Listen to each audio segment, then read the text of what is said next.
Hello, folks. It's Michael with the CCERP Podcast, E for Ecology. Hope you are doing well. Today, we're going to talk a little bit about and dig into a little history and ecology of our area, Texas, the country. We are fortunate to be joined with the great Dan Flores, author of numerous books.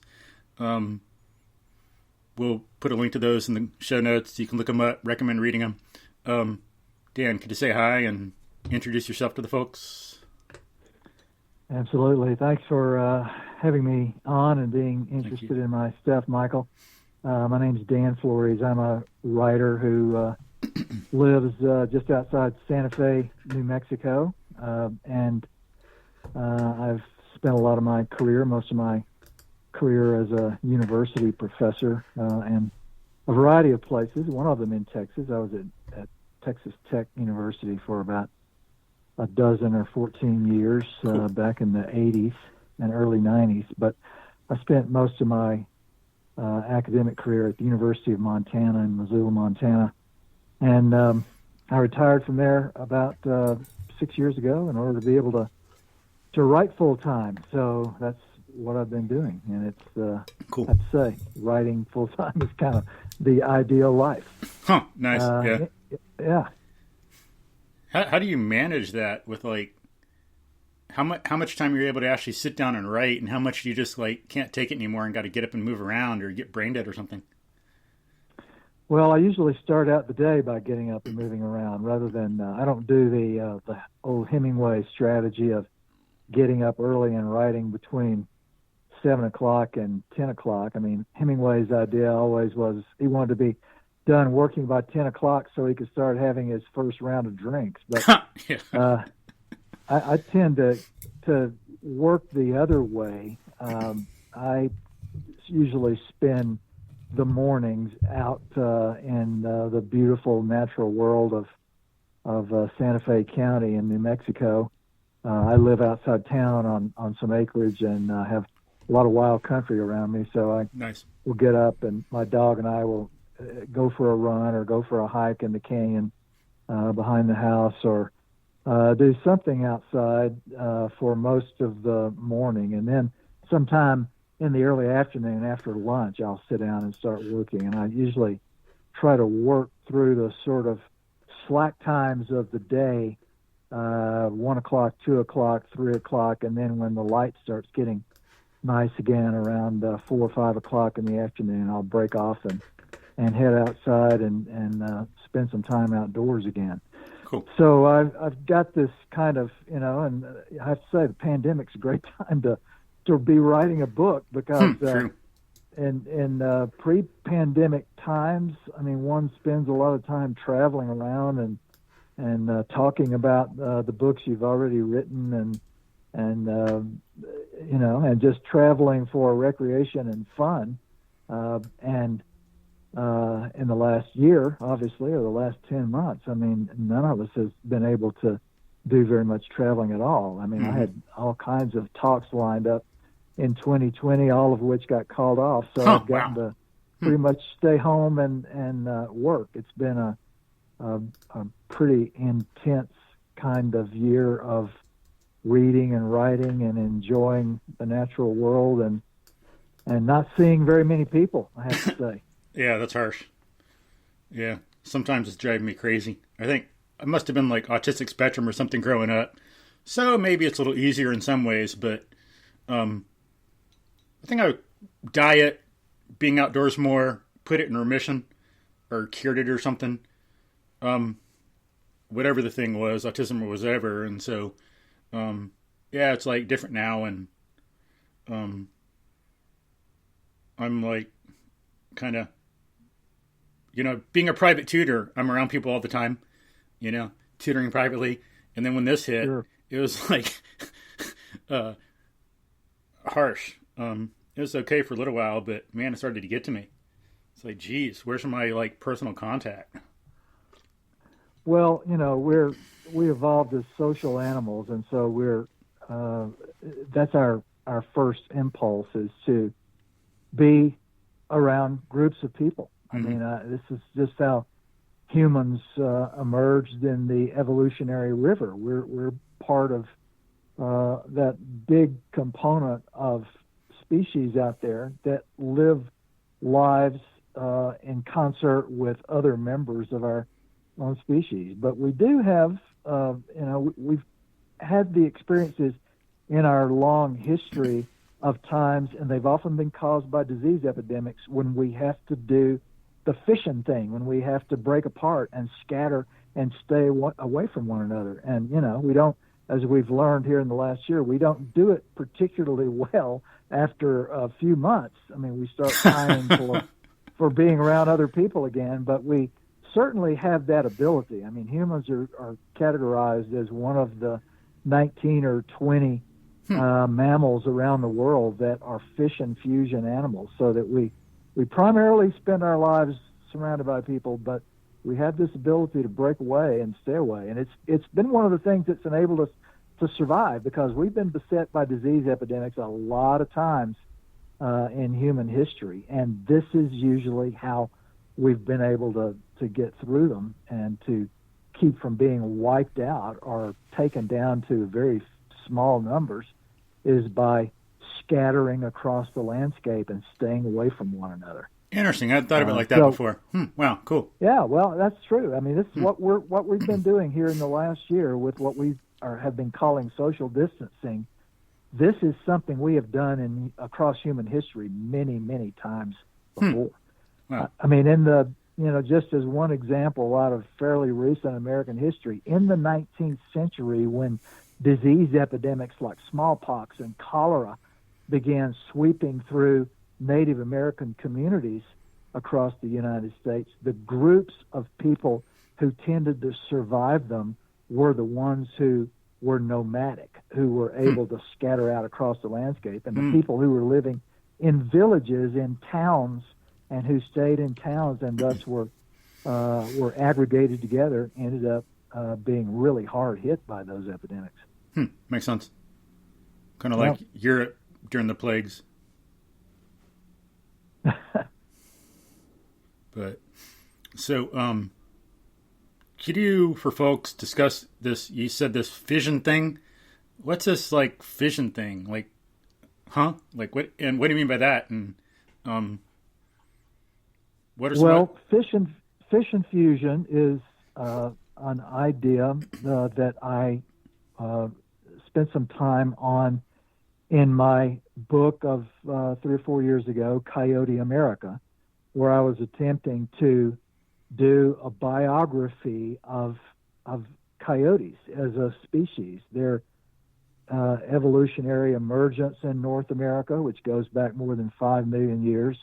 And what I was really trying to do with the fission-fusion idea is to come to terms with why, among all the animals that we were wiping out in the United States 125 years ago. I mean, if your listeners will know some of this history. Most people know that at one point we had 25, 30 million bison in America, and by the end of the 19th century, we had fewer than 1,000 of them left. Mm-hmm. Well, I mean, that was just one example of many animals that we almost completely obliterated in the period from about 1820 to 1920. I mean, we lost the most numerous birds in the world, passenger pigeons, of which there were billions of them, and they were all gone by 1914 when the last one of them died. I mean, if they were still around, how could we complain about how we're going to feed everybody? If we had all these bison and birds, goodness forbid, we wouldn't have something to complain about. How are we going to feed the world? I mean, it's just kind of the story of the destruction of this enormous wildlife resource that we had in North America that included the obliteration of 15 million pronghorns pronghorn antelope reduced down to 7,000 animals. I mean, and the list just goes on and on and on. I mean, we had a Native American parrot in North America, the Carolina parakeet that we wiped out at the same time.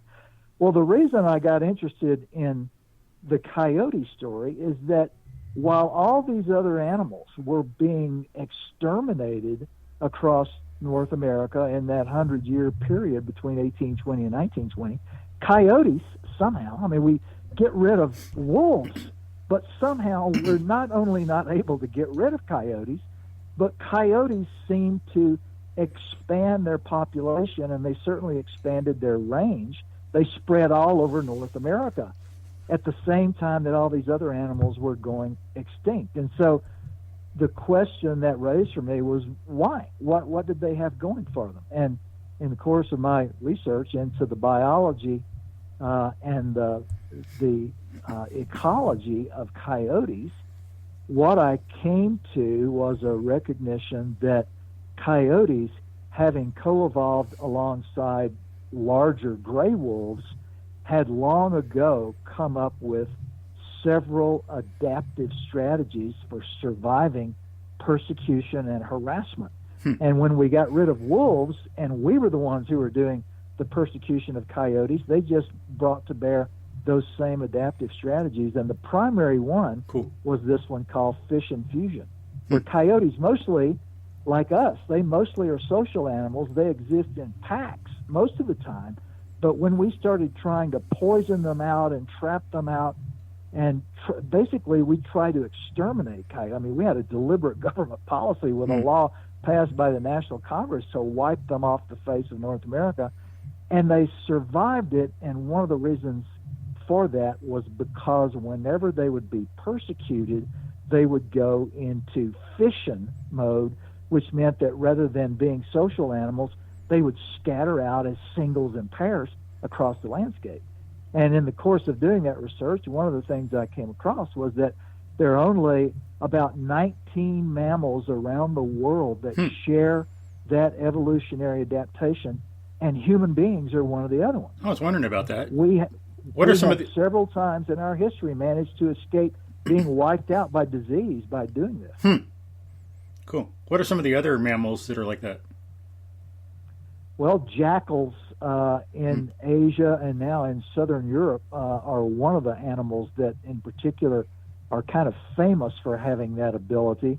It's one of the reasons, for instance, that jackals have survived in Africa and in Southern Europe, while just as has been the case in North America, wolves have had a hard time surviving. So the animals that seem to call on that are primarily social animals in their evolutionary behavior. They exist as groups, but they have this ability to live alone or as pairs, at least for some period of time, in order to escape danger. And the ones that do that, like us, like coyotes, like jackals, tend to be sort of medium-sized mammals that are what biologists refer to as cosmopolitan, animals that can live in a lot of different kind of settings and can survive in a lot of diverse places. And evidently, being able to go into fission mode when you have to is one of the ways that you can survive the onset of real danger. That's kind of what we've been doing for a year now. Oh yeah, that's a good way to put it. Yeah. We normally, of course, naturally not knowing the biology and ecology stuff, just think of, we're isolating, but we're actually doing the fission-fusion thing from a much more abstract biological, ecological point of view. Yeah, and much more, out of our deep time history. I mean, once again, human beings, we don't think very much about the fact that we have a really deep history as wild animals in the world, but I mean, we do. I mean, we go back, our genus goes back a couple of million years. And so that's just kind of one of the insights about thinking in the big picture about humans as another animal out there in the world, is that we've been able to do this on several occasions in our history in order to survive. Yeah, it's interesting. People think, yeah, we're doing this because we're so smart. And okay, to some extent we are. People can be very smart, some can be very stupid, but we're doing a certain thing because of our nature. Same thing with, like some people say, they point out, why do we have lawns everywhere? Because we're trying to reproduce the savanna. Or like you and others have talked about, why is it 72 everywhere? Because it's not because, oh, we like it. Yeah, it's because we like it because of our nature from millions of years ago. You know? Yeah, I mean, that's you're right. That's one of the things that I often find a spot for in my books. Why do we all set the thermostats at 72 degrees? Whether you live in Edmonton in Canada, in Alberta, or in Tucson in Arizona, everybody's got the thermostat set at 72 degrees. What's the explanation for that? Well, as you were just saying quite accurately, it's because that was the ambient temperature of subtropical Africa where we evolved. Cool. And so that's what we're used to as a temperature. And the only reason we were really able to go to other parts of the world and survive is because we mastered fire. And so we were able to take fire and sewn clothing with us to replicate the African savanna, even when we were living in, glacial northern Europe or something. And now we don't have to build a fire or necessarily pile on clothes. We can just set the thermostat at 72. Is that what they do in space too? I never even thought of it and looked it up, but do they keep it at about 72? Well, sure, yeah. That's the, we're responding to our evolutionary ambient temperature. Do they vary the temperature when they're up there in space? So, like, when they're sleeping, is it like 68, or does it say about 72 the whole time, or what? Do you know? Well, yeah, no, I don't actually know, although I wouldn't doubt that they might, let the temperature tick down a bit when they're sleeping, which, again, sort of replicates the drop in temperatures at night that we're used to and have been used to for a long time. But, I mean, those are the kinds of things that, for most people who never think about humans as being a part of the natural world or as having come out of nature and out of the evolutionary stream or from as Earth, being an animal. I'm not an animal. Sorry, you're an animal. That's right. Sorry, you are an animal. I mean, that's the reason we can catch a virus from bats. Mm-hmm. I mean, Charles Darwin, when Darwin wrote On the Origin of Species, I mean, one of the things that he did in those 3 books he wrote, of course, 2 books that immediately followed On the Origin of Species a decade later, and one of the things he argued for the fact that humans were part of the same evolutionary stream as all the other life on Earth was that we were capable of catching diseases that came from other mammals. Good point. Yeah, I hadn't looked at that. And, I mean, it's kind of obvious, but I hadn't looked at that as evidence for the fact that we're animals. I mean, plenty of other things, but I don't know, I just never explicitly did that before. That's interesting. Yeah.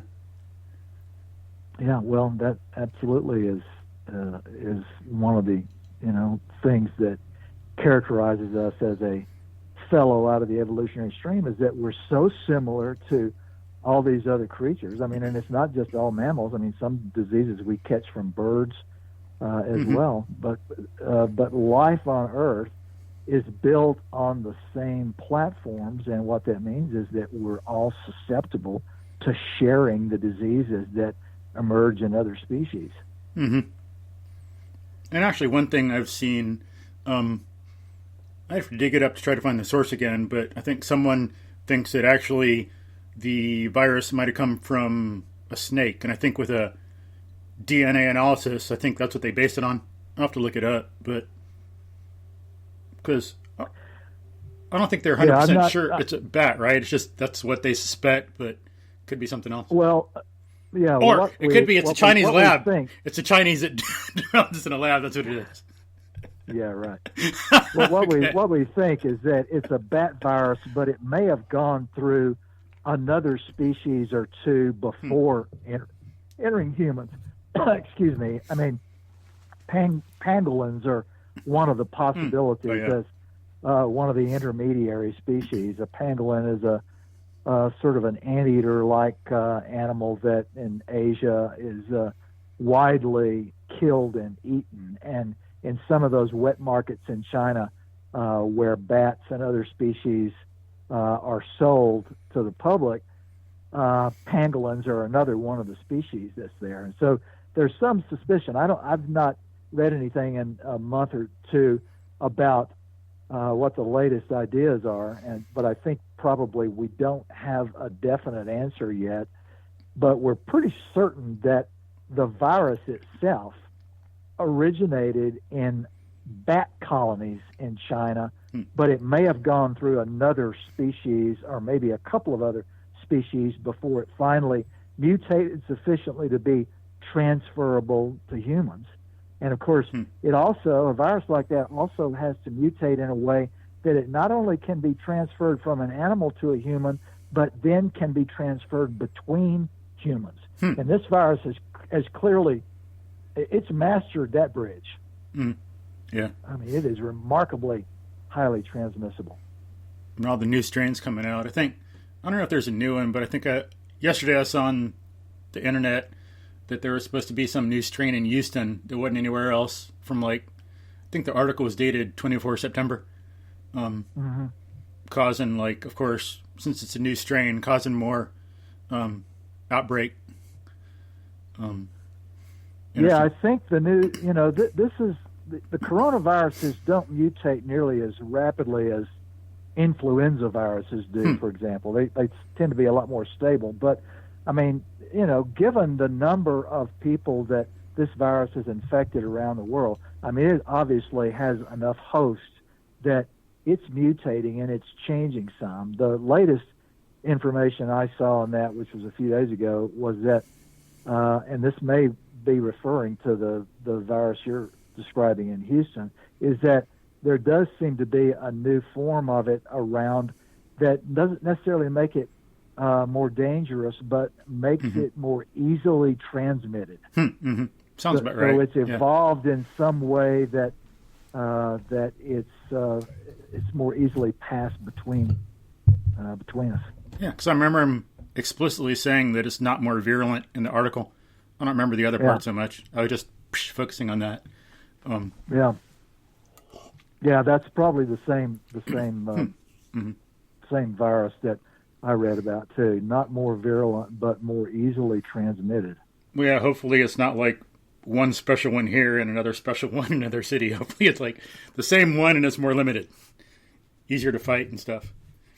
Yeah, well, we'll see. I think these new RNA vaccines that have been developed are going to be pretty effective on whatever. I mean, you never can tell how a virus will mutate, but so far I think these RNA vaccines in particular are going to be pretty effective on it. So they're a lot more targeted to the specific virus instead of viruses in general. And we've never had RNA virus or vaccinations before. Wow. Interesting. I mean, cool.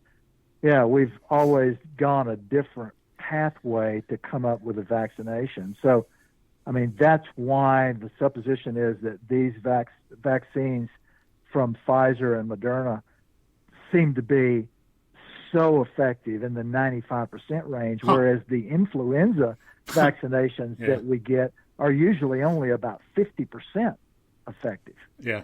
But this is a whole new strategy for manipulating the RNA of the virus.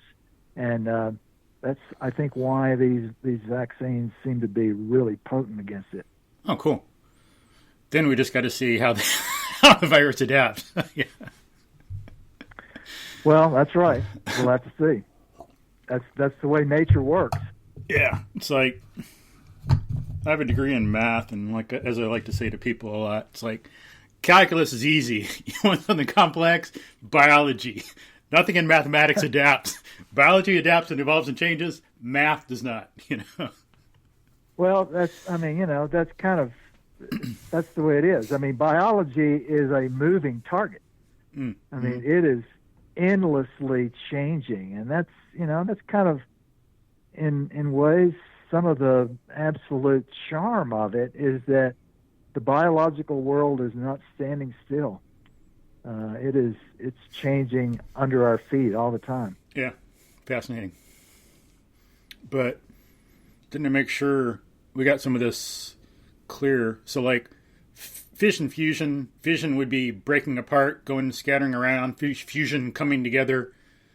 Exactly. So in the fission-fusion case, I mean, the normal condition for humans and coyotes is to live as members of a group. Mm-hmm.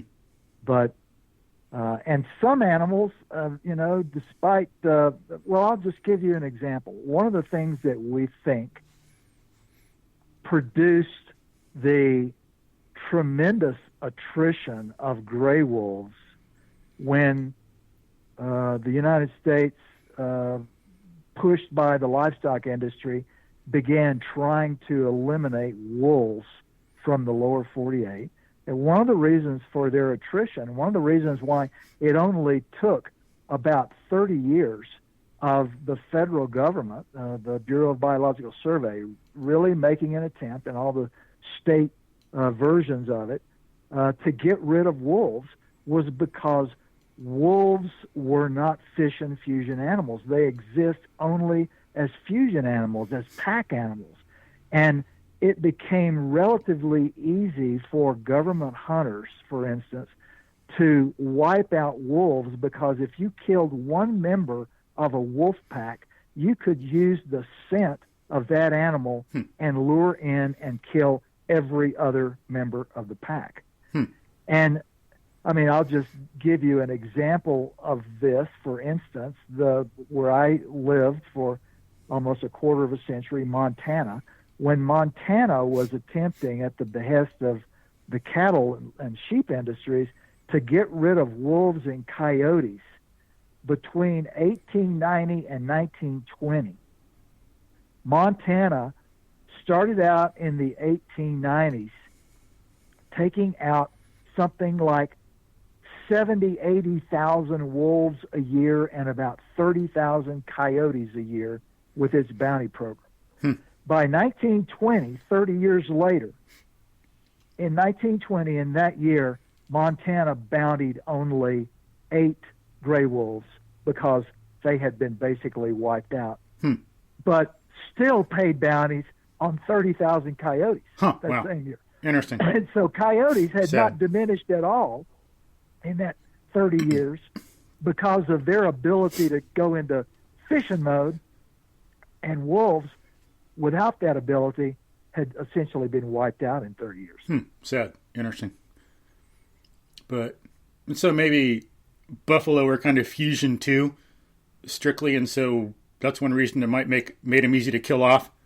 Well, buffalo are definitely fusion animals. They're herd animals, of course, social animals, and buffalo and their response to being hunted down by market hunters in the 1870s, 1880s, was to aggregate in ever larger herds. I mean, they sought safety by coming together rather than splitting apart. And the act of coming together, of course, made them more susceptible to being killed. Yeah. Damn. But interesting. Yeah, so that's the big principle of this sort of simple term, fission and fusion, and that's kind of how it works. And because we too are animals, we're in the midst of this kind of phenomenon right now. Yeah, I never thought of fission-fusion as being so central to our evolutionary history like that and survival. But yeah, it's what's going on now, gone on other times, as you say. Interesting. Yeah. So if not for that, we'd be suffering from COVID a lot more, kind of more like maybe the bison or the wolves, so to speak, and being more like the coyote, we're able to spread out. Even if we suffer psychologically, we can still do it. Well, yeah, that's exactly it. So, in my state right now in New Mexico, our governor put us in lockdown for the second time. 2 days ago, she put us in lockdown again, and one of the things she wants everybody to do is to stay home, not go out, only go somewhere if you have to go to the grocery store or if you have to go get a flu shot or just for essential business. But otherwise she wants everybody to stay home. And of course, what that is, if you think about it in the terms of what we've just been talking about here over the last few minutes, is we have a governor in New Mexico who is imposing fission living among the population here. She's trying to keep us apart from one another and not let us come together. Mm-hmm. And so it's, you know, whether we know the long-term history of humanity in big history terms and or not, I mean, we're nonetheless doing something that we have done many times before to try to survive things like disease epidemics. Cool. Too bad people just don't know more about our animal nature and biology, though. So some people are misdoing the stay-at-home thing. Need to get outdoors, need the vitamin D, need the sunshine, need the fresh air. Staying indoors is doing something not appropriate to our species, not species appropriate. Americans are already suffering from not having enough vitamin D. That just makes it worse. Then they're more susceptible to being sick. And I think I've seen something recently how a good study that showed how vitamin D is important for good cognitive function too. Oh, absolutely. I mean, there have been some studies that a lack of vitamin D produces a susceptibility to the virus too.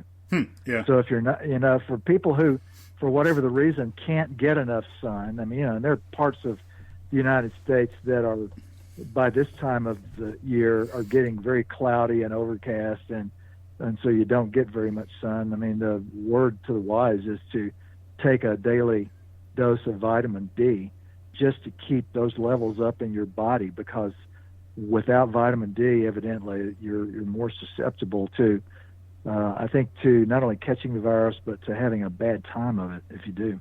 Yeah. Yeah, and people can look that up. A lot of studies more and more being done about death rate in vitamin D, length of illness in vitamin D, susceptibility in vitamin D, and then just in general, I think a lot of times when COVID's a problem is because people have underlying health issues. It's not so much the COVID itself, but the consequences of not grasping that we're animals and acting accordingly and doing things species appropriate, exercise, diet, sunshine, lifestyle, got these underlying health conditions that make it a problem in something like this. Just something we got to learn from, but I don't think people will learn in general out of this that we need more of that. I'll believe it when I see it, unfortunately. I wish it were otherwise, not to be a jerk, but just looking at the way history works.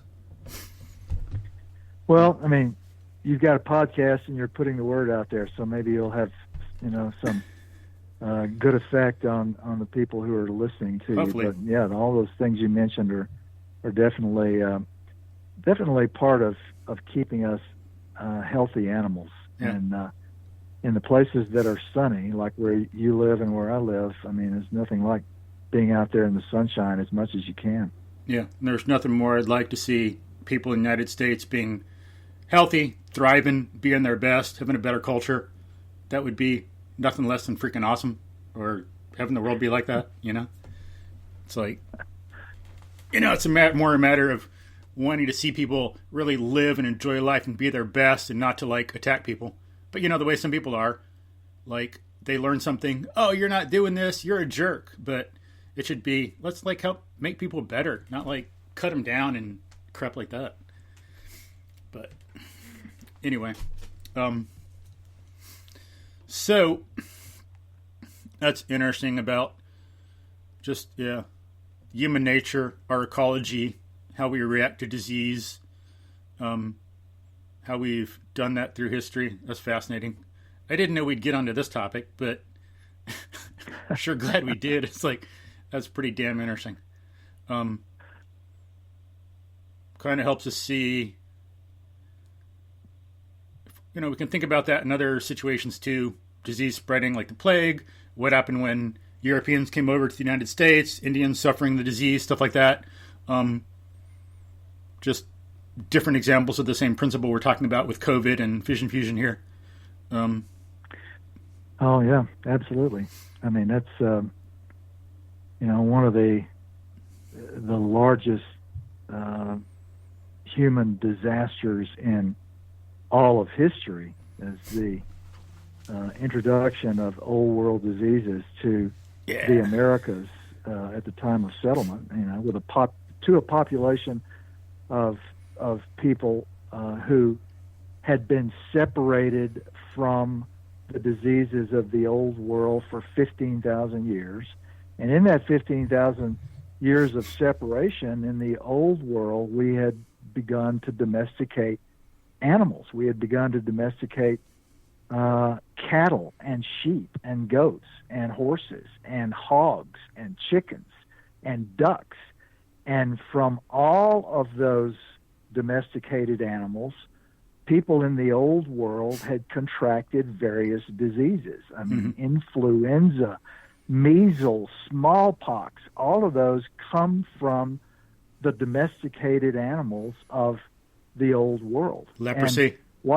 And what had happened in the time before Europeans and old world was finally get to North America is that those diseases had been around for so long that they had killed off susceptible people and had produced a population in the old world of folks who had some immunity or had reduced to childhood diseases, things like measles and mumps, and even had some immunity to things like smallpox.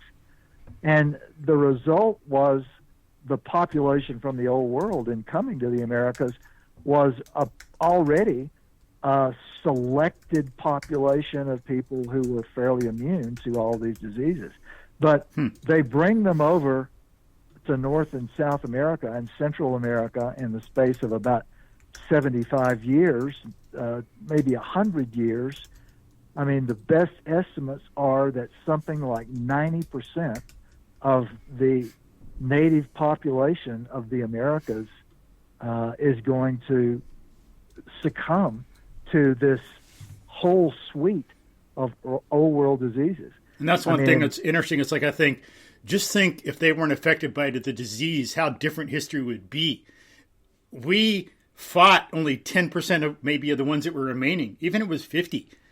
The wars would be totally different if there were so many more Indians. It's like, geez, I don't know if we would, it's like, well, it would have been very difficult to have, quote, conquered the Americas.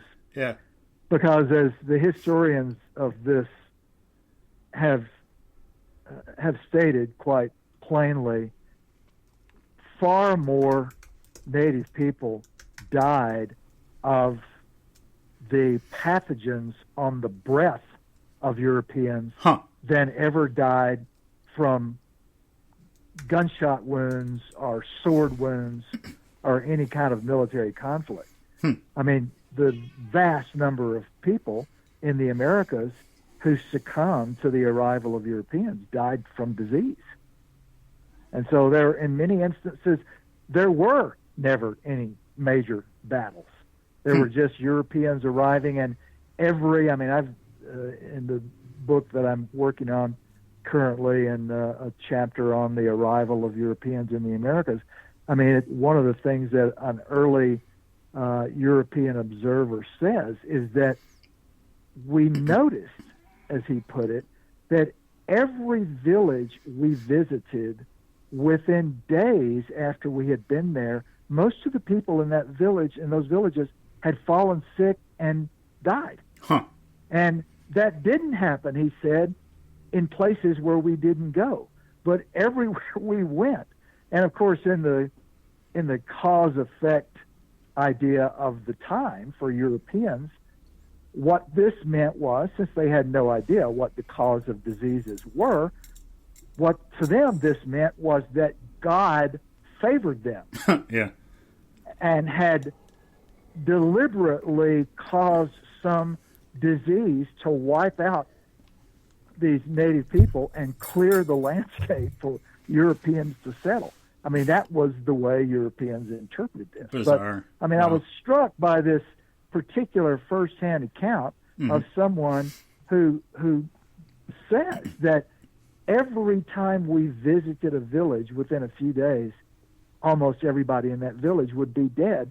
And he said when we asked the shamans, the healers, about what was happening, not only did they have no idea what was happening, but they said they had never seen any kind of infections like the ones that were killing their people. Wow. Who was that? Of course, that was because these infections were all brand new. Which explorer was that? Do you recall?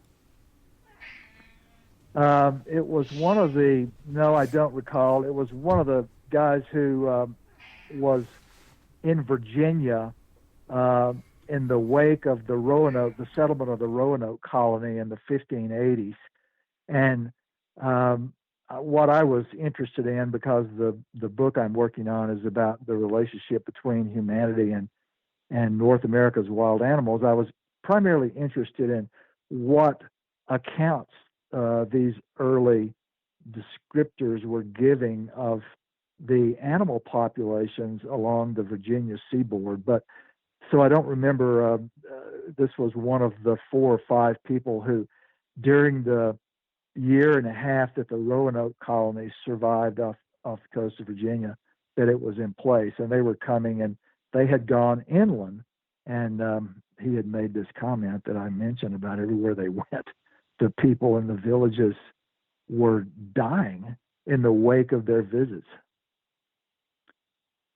So, I mean, that's how wildly toxic these Europeans were. And of course, they had no understanding of how diseases were passed on. They did know from their experiences with things like bubonic plague and like smallpox that whenever a disease hit, what you did was you went into fishing mode. You scattered out across the countryside, because if you remained in towns and remained in cities, you were almost certainly going to get infected. Yeah. So what people did whenever a disease hit was, I mean, you scattered. Or as Henry VIII did when smallpox hit England, I mean, he basically locked himself up in his room in London and essentially stayed inside until smallpox passed out in the city. Interesting. And didn't, I think in reading some things about Cabeza de Vaca, I think I remember reading someone saying that Texas used to be so populated, no matter where you were, you could look out across the countryside and see a fire here and there, anywhere.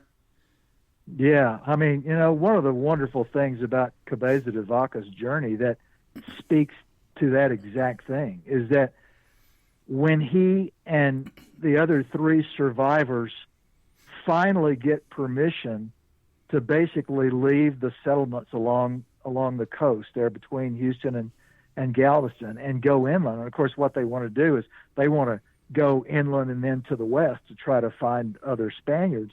Mm-hmm. I mean, essentially what his account says is that they never spend a night camping outside. They stay in a town every single night.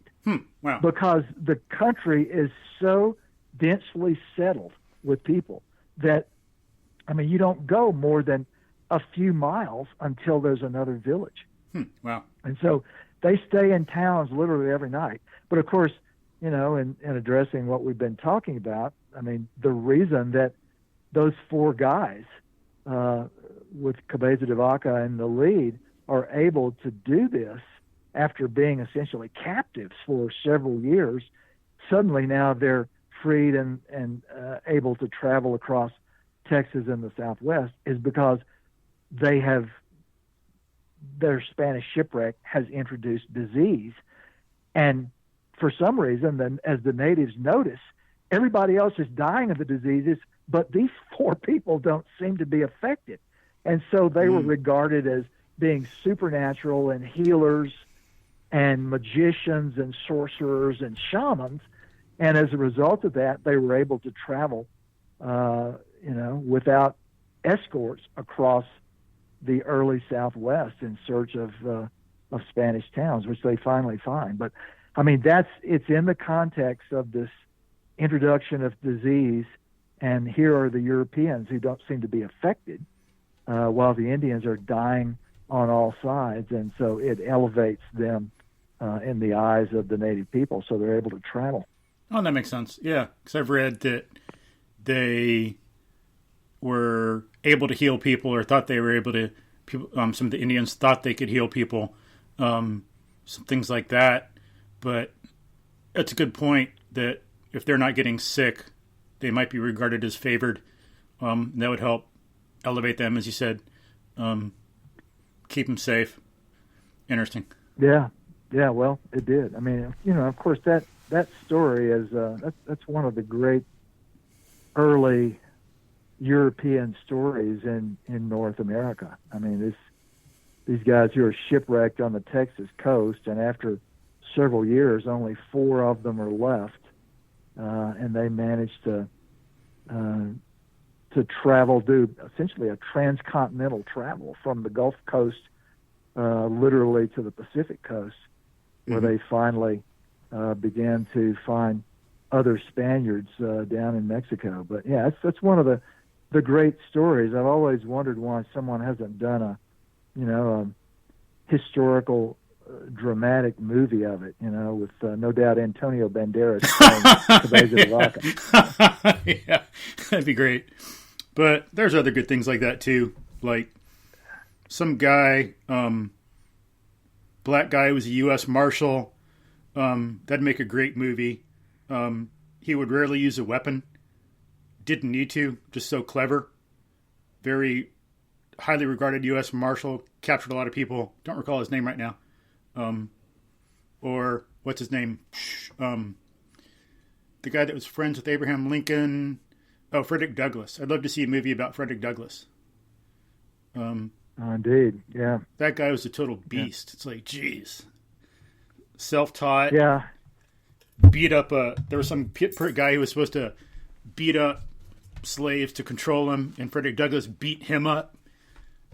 That'd be a freaking great scene in a movie. But well, Douglass was with Quentin Tarantino directing, and so then Frederick Douglass could not only beat the guy up, but he could shoot down 30 or 40 of his friends. I mean, Frederick Douglass is obviously one of the great heroes of 19th century America. One of my heroes. No doubt about it. Yeah. But anyway, back to Cabeza de Vaca. So, what do you know about his trip and like what he wrote about the area around here, South Texas? Well, one of the things that I have been intrigued about is,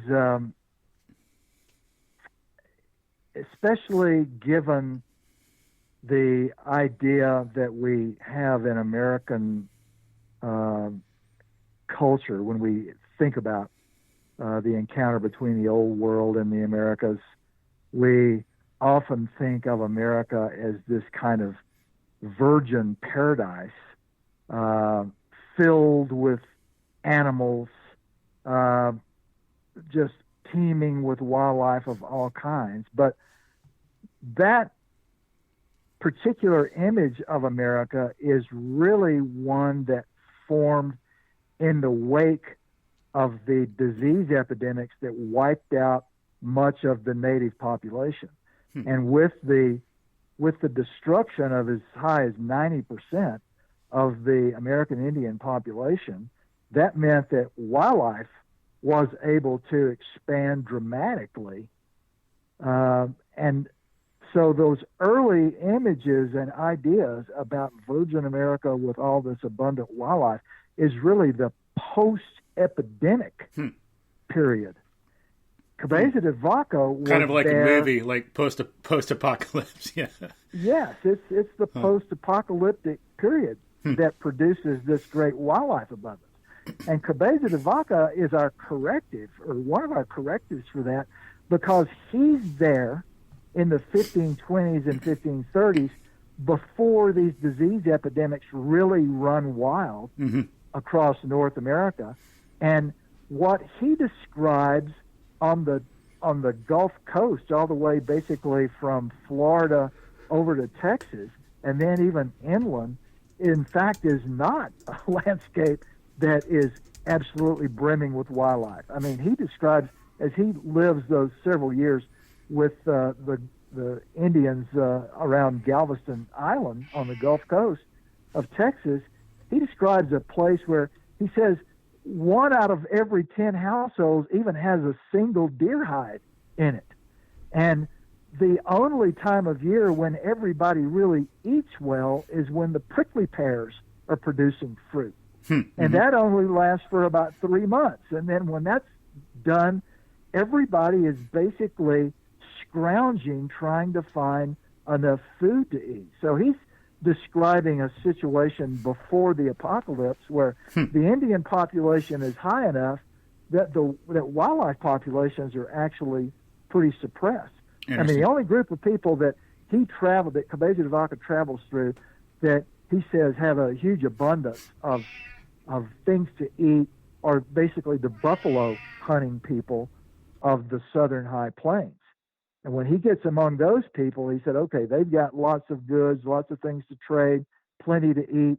But everybody else he travels through is kind of scrounging around for food because the Indian populations are large enough that wildlife populations are suppressed. So that's kind of one of the things that's always intrigued me about Cabeza de Vaca is that he gives us a kind of a true take on what North America was like before disease epidemics so reduced the Indian population that suddenly there are deer and elk and bears and all kinds of things everywhere. And even when they had the prickly pear, when they're writing about that, I think the people had to travel to get there too, right? It's not like it just sprouted up wherever they were. They had to travel to get to it. Yeah, that's right. I mean, they traveled. I mean, South Texas was, of course, one of the places that they went to harvest the tunas or the prickly pears. But yeah, so it was prickly pear season that was the fat time in those years when Cabeza de Vaca was a captive of the Gulf Coast Indians, and that was the time when everybody had enough to eat. The other seasons, though, they tended to really not have a whole lot. I mean, and imagining a situation where only 1 out of every 10 dwellings has a single deer skin, because deer are not populous enough that people can make use of their skins. I mean, that's really quite a commentary on how suppressed deer populations must have been as a result of the population size of the Texas Gulf Coast. What all did they eat? So, because I know in the area now we got swamp rabbit, a bigger rabbit than some others. It's like 5 to 6. Marsh rabbit, like in Florida, is only 2 to 3 pounds. There's another cottontail out here besides the swamp rabbit that weighs less in my area. Deer, different birds.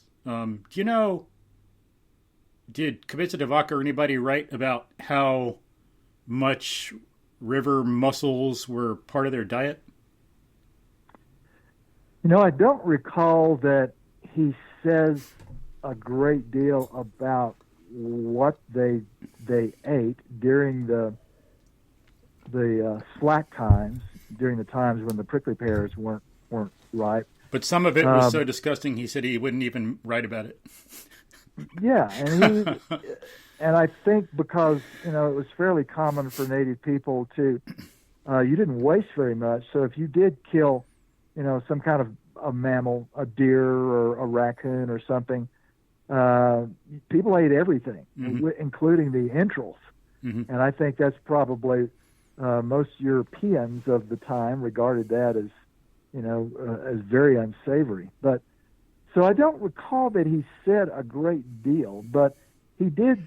My memory of his account does leave me with the impression that he kind of implied that they did harvest the abundance of the Gulf Coast itself, of what what came up in the tides, and that would probably mean oysters and, who knows, in the freshwater creeks, probably crawfish, frogs. But I don't remember that he ever got very specific about that. He was very specific about the fact that there were very few deer and that when the prickly pear tunas became ripe, that was when everybody was living high. But I just don't recall that he said a great deal about what they were eating the rest of the year. Because I know we got, in the local creeks, there are some giant flitter mussels, some, if I'm remembering these combinations of words right, yellow sand shell, fragile paper shell. And there are some bigger mussels. They're like 4.5 inches long, can be like 3 or 4 inches wide. I imagine that could be, get a number of those, and that could be some good meat. Oh yeah, I would imagine so. I mean, and no doubt, of course, they were harvesting a vast amount of plant material of all kinds. I mean, the native people along the Gulf Coast were hunter-gatherers, probably with more emphasis on the gathering than anything else. Mm-hmm. They were not agriculturalists, so they were not farming, but they were certainly harvesting a lot of plant materials and eating all kind of local plants that one could use to tide you over. But I guess my major point in even bringing it up was to point out this difference between what the possibilities in North America were like before the disease apocalypse and after it. Yeah. After it, suddenly, you have all these wonderful descriptions of vast herds of deer and elk and bison, and I mean, just all kinds of animals are available everywhere. And then over the next few centuries, they're rapidly drawn down. Everywhere Europeans establish a town, the primary rule of thumb was that if you put down a European town, you can hunt and live off white-tailed deer for 3 to 5 years. And certainly by 5 years out, there are going to be none around within reach. Every town across America, this pattern seemed to follow. Within about 3 to 5 years, whatever wildlife was within the vicinity of the town that you established was wiped out.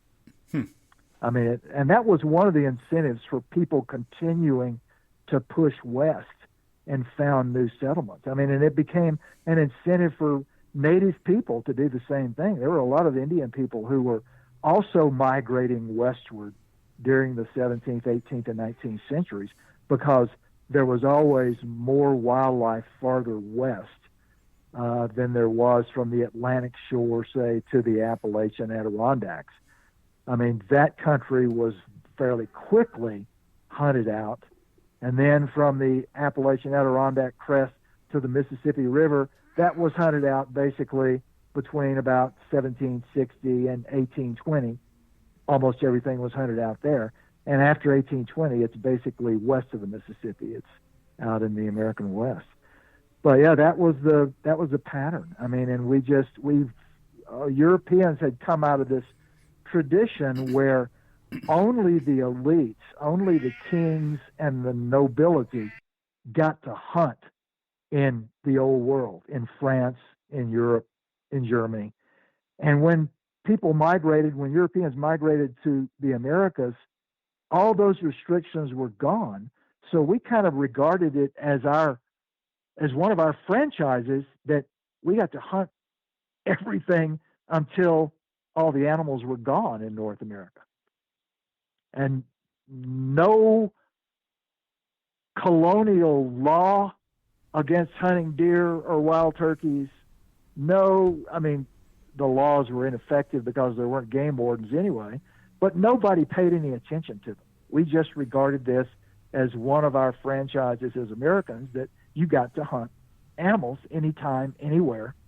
And it was one of the great struggles of American history, really, about 100 or so years ago, to finally get people to accept the fact that it was their right just to go out and kill animals at any time of the year and then sell them. And of course, that's what we did with a lot of the wildlife in America, is we sold it on the market. I mean, we killed all those passenger pigeons, for example, primarily to supply restaurants in Philadelphia and New York City and Boston, and to feed hogs in the Midwest. Yeah. So it was not just shooting them down for sport or something. It was, I mean, and that was what happened to bison too. It was the capitalist market system, and these were resources, just like oil is in the 20th century. Wild animals were resources in the 18th and 19th centuries, and so we killed them as natural resources as part of the market economy. Kind of destroying the land too. Similar thing with agriculture. People would come out, tear up the land, put annuals on it. Then when it wasn't fertile anymore, move on to new land, tear down more trees and stuff, instead of maintaining the the farming husbandry principles from Europe. Even like Jefferson wrote about that somehow. He wanted the land to be more taken care of, each parcel, the farm, instead of just being used and thrown away. And so now there's, all this erosion. Still, we got this bad tradition of dealing with the land. A lot of these annuals that are growing causes major soil loss. And that's just throwing away what you depend upon to grow crops, So similar kind of thing with agriculture and farming as with the animals. Yeah, well, you're exactly right. It's the same principle. I mean, and based on migration too, the same thing. I mean, in the 19th century, a lot of farmers, it was one of their brags that they, in the course of their lifetime, they had gone through 3 farms or 4 farms. They had started in Virginia, and then they had gone to Kentucky, and then they had gone to Ohio, and everywhere they had gone, they had, in about 15 years or so, basically destroyed the fertility of the soil. Mm-hmm. And what do you do when that happens? You just pick up and you move on 200 miles to the next spot and start again and do the same thing again. And then after you ruin that place, you move on and do it again in the next couple of states over. So it was very much the same principle of tracking ever westward to find new populations of animals to exploit for the market. I mean, agriculture kind of did the same thing. Yeah, too bad it wasn't more ecologically informed. But even what Adolf Leopold, the great naturalist, had to learn that himself. I think Roosevelt, some others wanted, as you know, something I learned in some of your books, predators killed off. So, whoa, hey, we can have more deer and stuff to hunt. And, oh, whoa, it's like unintended consequences. But yeah, indeed. Yeah, lots of unintended consequences. But, the American sort of mindset throughout the colonial period, and I mean into certainly in the 20th century without any question, is, nobody has to think very hard about any of this. You don't have to put your mind to figuring out how to make this last, because there's an enormous amount of it out there. So you just go on to the next place where there's more of it, and so some people, after watching the destruction happen in the East and in the Midwest, on the Great Plains, and on the Pacific Coast, they began to realize that, wow, this is maybe not a very good strategy for us to employ. But most Americans just kind of have never thought very hard about things like that. The idea of making it economically, of being successful economically, was more important than the destruction of the world around them. And, that's ultimately brought us to the fix we're in now with climate change. But it's a long pattern. It's similar to the pattern of, employing fission to escape being taken out by diseases. It's one of the things that we've done in history on numerous occasions, and in American history, it's really kind of a pattern that we've been pretty myopic about the natural world around us. We just don't pay too much attention to it as long as it's producing and making us economically solvent. I mean, we just don't worry too much about it. Yeah, it's just too much taken for granted. It's just there. Well, no, it's not just there if it's gone. But yeah, it's like part of our history. It's in our human nature to kind of migrate and move. I mean, that's how we got over here. That's why we're going to Mars, things like that, going into space, migrating, going to new places. And didn't you say in another podcast that when modern humans came over to go from Edmonton to the tip of South America, you said one hypothesis, I forgot what it's called, was it just took 300 to 400 years. Overkill. Pardon? Yeah. The overkill hypothesis. Yeah. 300 to 400 years to go from Edmonton to the tip and then kill off all these species as well. Yeah, 300 to 400 years to make that migration, and wow. That's quick. According to Paul Martin's overkill hypothesis, on the way, destroying 300 million animals. Wow. But it's what fueled our migration out of Africa and around the world. I mean, we track out of Africa as soon as we're able to control fire and take that 72-degree temperature with us into Europe and into Asia and into Siberia. And what we're doing is we're endlessly trying to push into places where other humans haven't been yet, because when you get to those places, you not only find undiminished populations of animals, but you quite often find populations of animals that don't regard humans as a danger or as a predatory threat. And so you're in effect inserting yourself among populations of animals that are innocent of the danger that humans represent. And those, of course, are very easy to kill. And so that's how we basically move out of Africa into Europe, into Asia, into Indonesia, into Siberia, across the Bering Strait, the Bering Land Bridge, into North America, all the way down through Central America to the tip of South America. And those, of course, North America and South America, are the last two big continents that humans discover on Earth. It's kind of the last grand place to go where you can find undiminished animal populations and animal populations that are innocent of humans as predators. And so, I mean, we're able to live really high for as long as the animals last. And I mean, that's kind of what we did in America in the colonial period up through the 20th century, is we lived really well on this superabundance that was there. But we ended up really dramatically diminishing what North America had produced. I mean, I was talking a bit ago about all these species that are being exterminated or are driven to the point of extermination in the 1880s through the 1920s.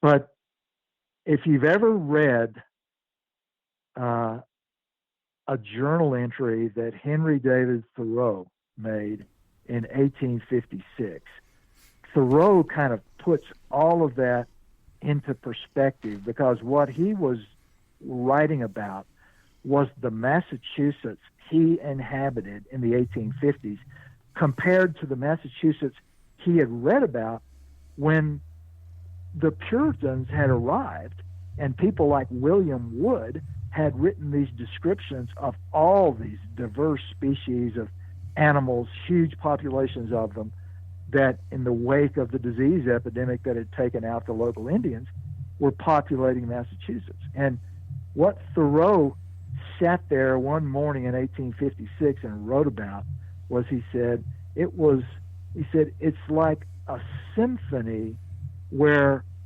the French horns and the trumpets and so many other instruments have been removed, so that the only thing you hear playing are just the strings and the clarinets, and all the other instruments are gone.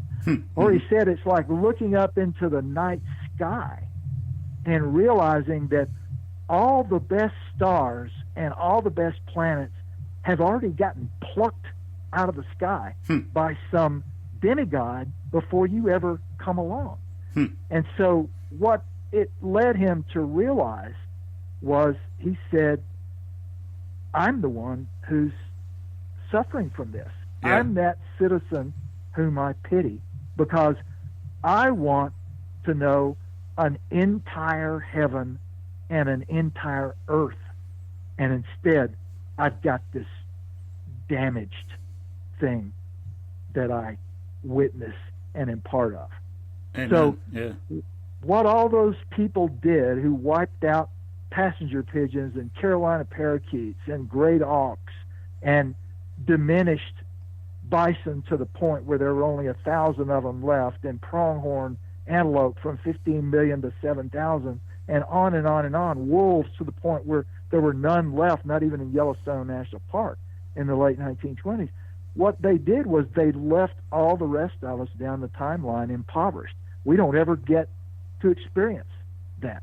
The only way we know anything about it is to read how somebody described what it was like to sit there and have millions of passenger pigeons flying over you on their way to a roost. But it's not something that those of us alive now are ever going to get to experience again. So we are those citizens whom we pity. And it's, in case some people might think it's just aesthetic, or, oh yeah, the experience is nice, but who cares? It's like, it's affecting our lives too. It's a matter of survival, human survival and thriving that's being affected too. Some so-called primitive cultures are more advanced than we are in some ways. I think nowadays, not enough integrated thinking, not enough big picture thinking or wisdom. And I can put some stuff in the show notes so people see I'm not just flapping my jaw or don't know what I'm talking about. Even Gundula Bosch, Arturo Casadevall at Johns Hopkins, one of the best medical schools in the country, if not the world, they find that they have to teach their graduate students in biomedical, not their undergrads, not high school kids, their graduate students, how to think, how to do epistemology, how to do science, so they can be better scientists. And they find that a lot of modern scientists are not big picture thinkers enough, as they even point out. They identify like Marie Curie, Louis Pasteur, some others were. So it's a problem they're identifying and trying to take care of, remedy at their university. So it is an issue we need to address in our culture, get that bigger picture thinking about ecology and everything into play. So, because it helps us. The aesthetics matters to me too, but it's just so folks know it's a lot deeper than that. It is deeper than that, and if the medical students at Johns Hopkins don't understand how to think critically, how to evaluate evidence, and don't have a large enough background in the humanities to know who Marie Curie and Louis Pasteur were, then imagine what the degree of awareness about history, civilization, human culture, and how to think critically is like for the mass of the American population. Yeah. I mean, I was that way too. It's not like I'm Mr. Superior. I used to be that way. Thankfully, because of my profession, I've learned, being a teacher, seeing what these other people say, what you say in your books. But yeah, otherwise, I was the same. Sorry, go ahead. Yeah, well, that's not only disappointing, but it also sort of begs the question of whether or not it's possible to actually have a functioning democratic republic, which has to be based on an educated and aware citizenry that can actually work. I mean, if you don't have an educated citizenry that understands some of these things, a democratic republic gets harder and harder to make function. And, so it's one obviously can sing to the choir about things like education. I mean, I'm, a former professor, and so that seems to be elemental to making an America that functions. But I think, just beyond my own self-interest in the career that I led and wanting to think that I did something worthwhile by trying to educate people, I mean, it is far beyond that. It is one of the issues that America, I think, is confronting in our own age. Yeah. With 330 million of us in the country, I mean, we just have to somehow make sure that in a democratic republic that's governed by the wishes of the voting population, that we have an educated populace that understands things like this. And I wonder if this will be you're in trouble. I wonder if this would be a new thing in history too, because from some books I've read about farming by some folks who know history and farming, one thing I think has caused some downfalls of some civilizations is destroying the land. Like Rome can't feed their own populace enough. They got to go other places. The land's destroyed. They have trouble feeding it. But in the U.S., the problem might be something. There's clearly that, obviously, as we've discussed. But another problem might be the lack of education, lack of living in a species-appropriate way. Because back then, it was required. You had no choice. But now, all these so-called labor-saving devices, people staying indoors and not getting sunshine, lack of exercise, lack of good diet, a whole new set of factors is coming into play that never has. So, I don't know what will happen in the future, but I could see how that could lead to our downfall. I don't know. We'll see. But well, yeah, we will see. I mean, and nobody is able to predict what the future holds. But yeah. What you can say is that it's beneficial. It's no doubt beneficial to have your population be widely educated in the humanities, which includes literature and art and the study of civilization and in science, because science is our best way of knowing things without letting our biases creep in, because the scientific method is based around the principle of anytime you perform an experiment, you change only one thing at a time so that you can identify the particular element of the experiment that is causing the outcome, and that experiment has to be duplicated by other people before it can be widely accepted among scientists. I mean, this is just sort of basic science 101, plus ultimately the great thing about science, as opposed to many other ways of knowing, is that science is endlessly engaging in self-correction. Anything that it has gotten wrong, it inevitably will bring to bear under scrutiny, and it will get changed, so that truth is in the scientific world is always changing, because I mean, it's just like the complaints people have made about the Center for Disease Control back in February and March, telling us that, okay, masks aren't going to work, forget about that, don't put masks on. By the time we got to May, the CDC is beginning to change its tune. Maybe masks are a good thing. Now, and I was just reading this morning, we think that when two people are talking to one another and they both have masks on, that prevents the spread of 70% of virus particles between those two people. And I mean, the reason that changed over 10 months' time is not because the scientists were lying to us back in February. It's because they hadn't done enough scientific experimentation yet to determine whether or not masks were really going to work. Well, over the last 10 months, they have done so. And so this is kind of on a small scale way how science works. And because science is always self-correcting like that, it is a kind of way of knowing the world that you can have some confidence in. It may have been wrong in February, but they're getting it more and more right all the time. Now, 5 months out, we may have some new version of how effectively masks work and what you can do to make them even more effective. But that's what scientific knowledge is all about. And the fact that human beings have culture and we're able to spread information like that around between us is one of the reasons that we've come to dominate the world.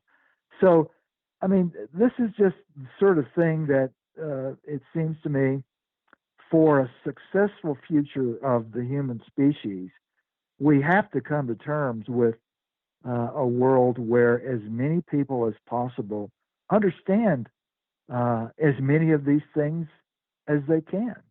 Things about history, things about literature, things about art, things about science and the scientific method.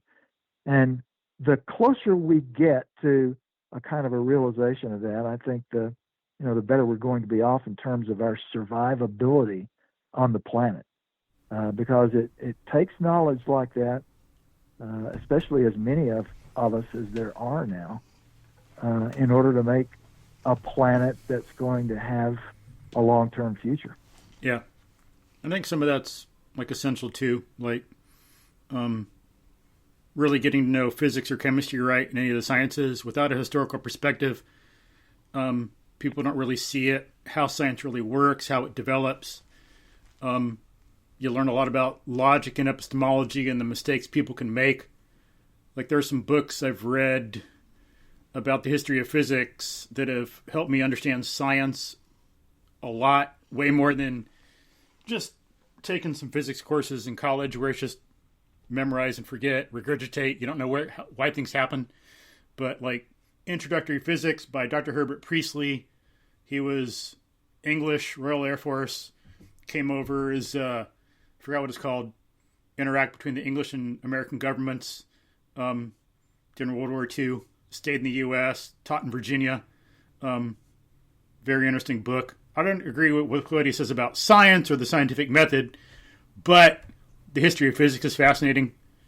Or Dr. Eric Rogers, Physics for the Inquiring Mind.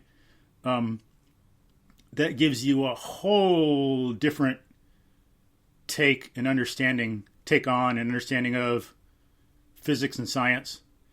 Then you get to see how it really develops inductively instead of, oh, here's a conclusion out of nowhere, But so that. Well, I mean, physics is it's the branch of science that sort of pioneered. I mean, Isaac Newton's Principia. I mean, it pioneers in the scientific method, and most other fields of science in the wake of Newton's Principia. I mean, what they strive to do was to bring biology and geography and geology up to the level of scientific precision that Newton had established as a result of his work. So yeah, physics is it's at the vanguard of the whole scientific revolution. There's no question about it. Yeah.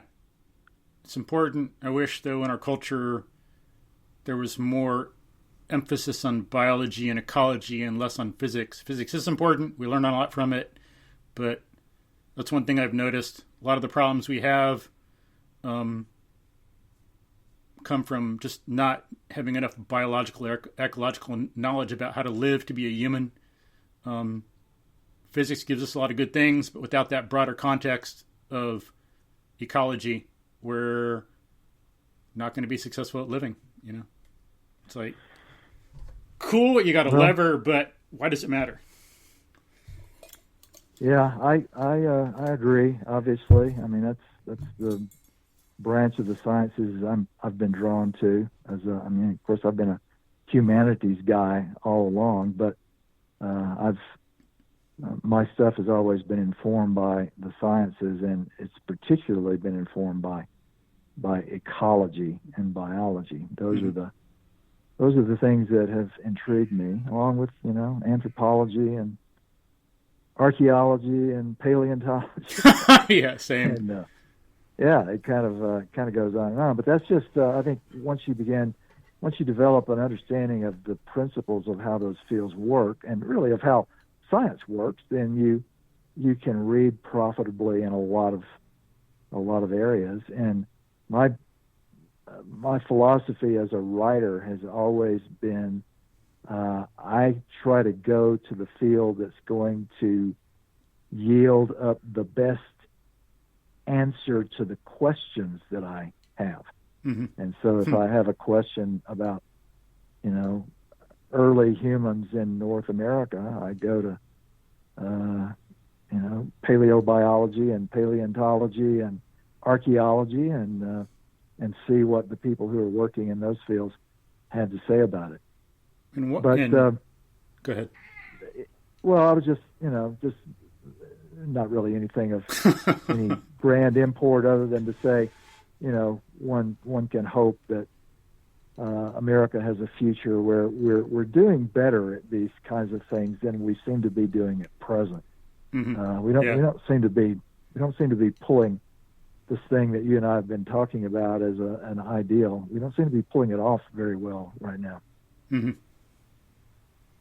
And I was going to ask, talking about some of your writings and stuff. So, you got a PhD in history. What got you interested in history, or being outdoors from when you were a kid? Well, I think a couple of things. My family, my dad's family in particular, had been in Louisiana where I grew up. I knew for a long time. I was the 8th generation of my family to have been in Louisiana, which means that my family has been there since 1716, so more than 300 years. So I was intrigued by that, and some of the stories that I heard about various members of those generations who were traders to the Indians and had gone further west up the Red River that I grew up on to trade with people hundreds of miles up the Red River. And so I was, I think, spurred by that. I was also, I was intrigued by the West, which led me to history too, by being taken as a 4-year-old on a vacation from Louisiana out to New Mexico. We went to Carlsbad Caverns and went to White Sands National Monument. And as a 4-year-old, these were among my first memories of being in these places that were so strikingly different from Louisiana, where suddenly, there's no vegetation, the ground is white sand, there's this cerulean blue sky overhead. And those were images that I had with me for most of my young adolescence without really remembering what they came from. I didn't find out that that's where those memories came from until I went to a family reunion back in Louisiana when I was 38 years old, and I had an aunt remind me that, well, don't you think maybe you're interested in the West because when you were 4 years old, we took you out to, and it was something, oh my God, you're right, I do. Yeah, so those things I think played a role, and I think the other thing, I was always interested in storytelling, and a lot of history, of course, it's stories. And so, and it seemed kind of when I got to college, I was an English major to start out with. And in fact, I got a dual degree as an undergraduate. I got a degree in both English and history. I added history when I was a junior and took enough courses to end up with a dual major in both English and history. And the part of history that drew me was the storytelling part. So I started out knowing I wanted to be a writer. That's why I was in English. And I realized, I suppose at some point along the way, that the possibility for storytelling in a kind of a literary way was out there in history. So that's what I ended up with, and it became very, very specifically because of my family's background, and I think because of that early experience as a 4-year-old in out in New Mexico, it became a kind of the melding of all those was to tell the story in some kind of literary way of the West. And so that's kind of how it all managed to merge together into a seamless kind of thing. Now, where the science came in, I think, had to do with, being as a teenager, becoming very interested in science and the scientific method and how and I did that as a result of teachers that I had in high school and particular interests that I had. And so, anyway, the result, I think, of all those interests is kind of what I end up writing today, many decades later. Cool. What about the biology? Because, you could have ended up writing about being like Isaac Asimov and writing about the history of physics or the history of chemistry. Although he did do some biology, but why all this coyotes and American Serengeti and your new book? Why all this biology stuff? Well, that probably had to do with growing up in rural Louisiana, and as a kid, a pursuit that I continued into my late teens at least. I did what one does in rural America in the 1960s. I hunted, I fished, I backpacked, I camped all over the place. As soon as I got a driver's license and my parents would let me take a car, I drove out west and did some of those same things. So I think it was the relationship that I had early on with animals, with deer, as I write about in the Coyote book. One of the things that happened when I was a kid, when I was 12, 13, 14 years old, and was already interested in animals and in biology, was that I started seeing coyotes showing up in Louisiana. And that was not only shocking, but that was also fascinating, because I knew coyotes were supposed to be animals of the far west, of the deserts, of the plains. Mm-hmm. Why were they showing up in Louisiana? And and I knew that this was a new thing that was happening, because people who were before me, they had never seen these creatures before. Cool. And so, that put an idea in my head when I was probably 13 or 14 years old that ultimately led to the writing of Coyote America. When I'm in my 60s, I never let go of the idea that, wow, this is something that's really wild and fascinating. Why are coyotes spreading out of the West across the rest of the country? Mm-hmm. What's producing that? And I ended up, writing a book that attempted to explain it. Yeah, good book. I don't know how many times I've listened to it on Audible so far. But well, it's a book that's obviously had a lot of resonance for a lot of people, in part because coyotes are showing up everywhere, and there are a lot of people all over America who, never thought they'd be engaged with coyotes in the yard, who suddenly they're looking out the kitchen window and a coyote is trotting by.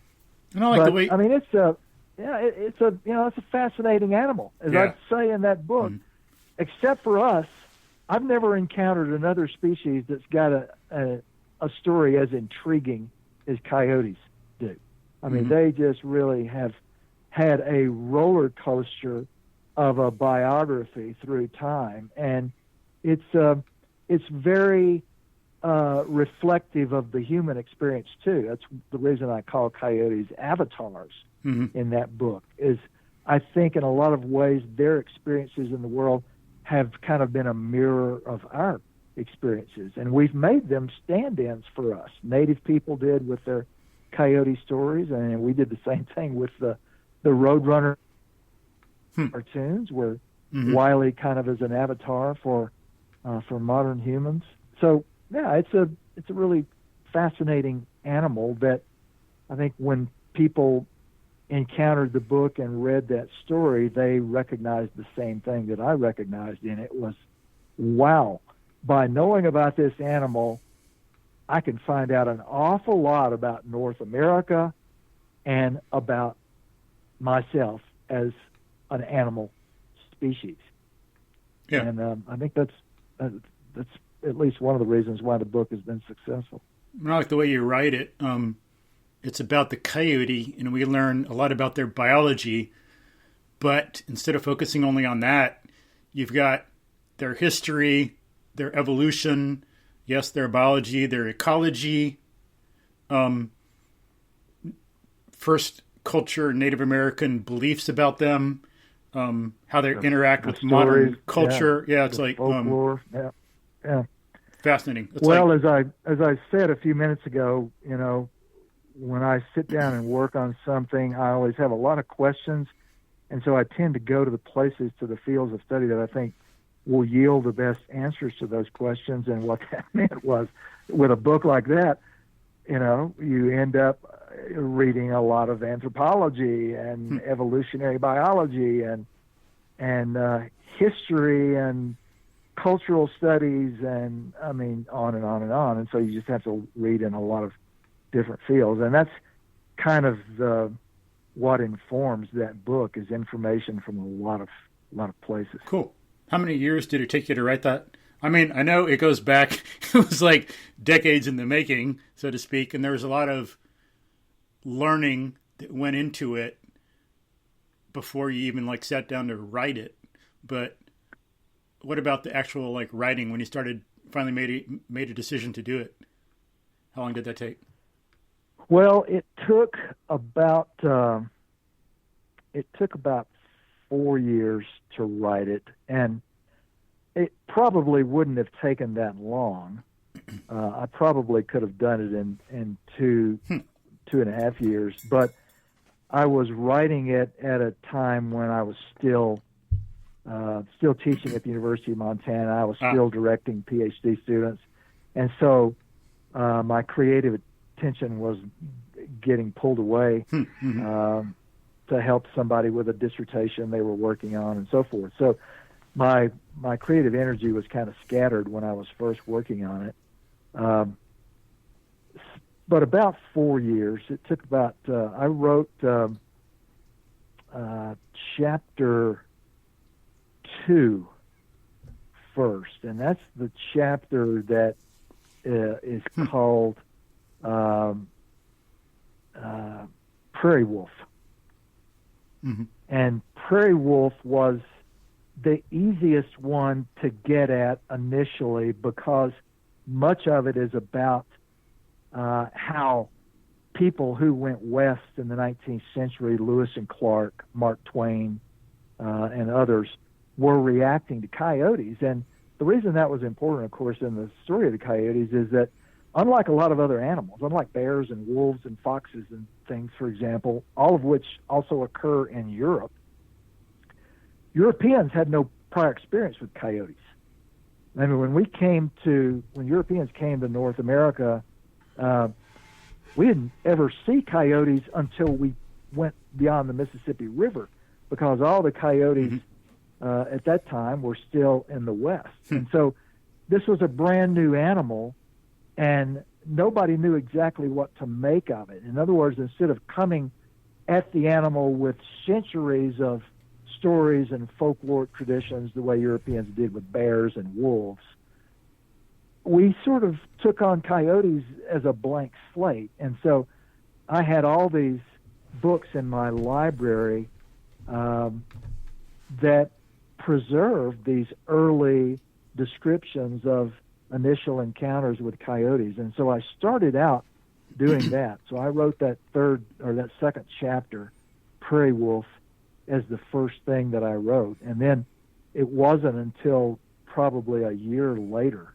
that I finally began working on the rest of the book. And by this point, my agent had sold the book in New York, cool. And I had a deadline for it. And so the deadline was 2 years out. And so I had to sit down and get serious about doing the rest of it. But yeah, I mean, the truth is that book is, kind of the work of a lifetime, because I had absorbed the information that made it possible to write about the folklore, the anthropology, the coyote stories, about the ecology, the biology of the animals, about the historical story in the 20th century when we try to wipe them out and they're kind of rescued by the passage of the Endangered Species Act. And all of that had come from, other things I had written, courses I had taught. So there were many years of exposure to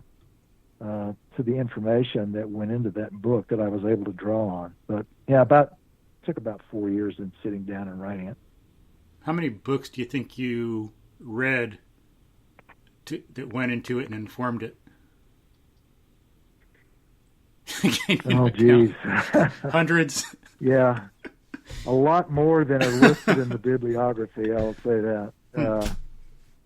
Yeah, I don't know. There's no telling. I've read a lot of books on this, but is it pretty much books that you found out about yourself, or did people say, hey, you might be interested in this, or did you have someone like a research secretary finding mentions of coyotes, or what? Well, I mean, it's all of those things. It was all of those things, but I will tell you that my primary exposure to a wide-ranging literature had to do with the fact that I taught graduate courses to master's and doctoral students at the University of Montana. And because many of the doctoral students, of course, were writing dissertations and then going out into the market and trying to get jobs as professors at other schools. I mean, one of the things that this gave me as as their professor was a conviction that I had to make sure that they were on top of all the latest literature in the field. And that meant I had to be on top of the latest literature in the field. So one of the things I did, and I did this for many, many years, I don't do it anymore, and I'm happy to not be doing it. But at the start of every fall semester, because I always taught a graduate course in the fall semester, one of the things I did before the fall semester began was I would spend about a week sitting down with all the press catalogs from all the university presses and the New York presses that published in things like history and anthropology and Indian studies and environmental studies. And I would sit down with all the journals in the field and look at all the reviews, and I would add all the new bibliography, all the new books that had come out since the last time I had taught the course, which had been a year before, to the new bibliography. And so what that would do was that not only exposed my students in the classes to all the very latest stuff that had appeared, but it was exposing me to it as well. And so it kept me on top of the literature. I mean, and I did that year after year after year after year. So it meant that when I would sit down to write a book like Coyote America, I was aware of all the latest literature on wolves or coyotes or canids or evolutionary history of North America, or the latest stuff on the coyote folkloric stories in anthropology or whatever. Cool. So and then all those other things you mentioned. I mean, the students themselves were always exposing me and everybody in the seminars to new things that they had found. I mean, there are several books in Coyote America that some graduate student walked into my office one day and said, by the way, have you read so-and-so? And I would say, no, well, man, you ought to take a look at this and I would immediately go to the library and grab a copy of it. And because I would trust the students because they knew what I was interested in as much as I knew what they were interested in. So they would turn me on to brand new things. And there were things that ended up in Coyote America that, that students turned me on to. Cool. So it's kind of that, it's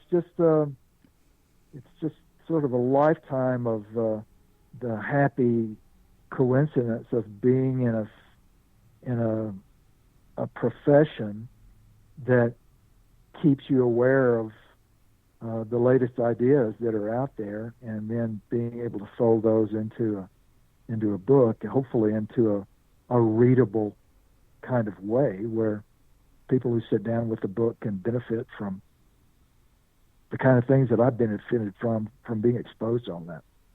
Yeah, and that's another, just the quality of your books is another sell for the big picture thing, or what David Epstein calls range in his book. Range, what is it? How specialists triumph in a generalized, how generalists triumph in a specialized world. Right. I think that's not really, it's not really a specialized world. There's no such thing. I think that seems to me just like what the publisher wanted to get people's attention, and it did. It got my attention, but I don't think it's really a specialized world. It's a generalized world, but yeah, the generalization thing helps. Just like, and actually I found out about the folks at Johns Hopkins in that book. It's one thing that Epstein mentioned is evidence for his hypothesis. But same thing, like I know on my part, I have a degree in philosophy, and so it's like, yeah, I'm like, give me everything. Math, physics, chemistry, history, biology, ecology, literature. Yeah, and what that's all based on is being intellectually curious about a lot of things, and that's a great trait. Intellectual curiosity is a wonderful thing. It keeps you. I will say, I'm not sure that most of the brightest minds I've ever been around, I've ever heard any of them utter the phrase, "I'm bored." True. And the reason they don't, the reason the really smart people never say "I'm bored" is because they realize, holy cow, there is so much incredible stuff out there to learn, and they go from one thing to another. So, anytime I hear someone say something like "I'm bored," I always think, wow, lack of imagination. Yeah, I just think, man, I feel sorry for you. It's like, it's like, I wish I could give you some of the stuff I'm interested in so you could and hook up our minds so you can go figure it out for me. But yeah, it's like too much ideas about specialization in the culture. If we knew more history of science, I think that'd be a remedy for that too. Just like Galileo, his dad was one of the ones that studied music and developed modern opera. Galileo knew music really well. And when he first started studying motion, things falling, free fall, when he did his pendulum experiment, one of the first things he did was have strings on a board, and he'd roll a ball down, and he knew music so well, he could sing a song and knew how long the syllables were, and he could do that for some rolls, or hear the strings as the ball hits them, and he knew that the further down the platform the ball went, the quicker the longer it took for a sound. So he could adjust them so the sounds were coming at a constant rhythm, and he saw that the strings were getting longer. Richard Feynman did experiments on ants to see what made them move. He could play the bongo drums.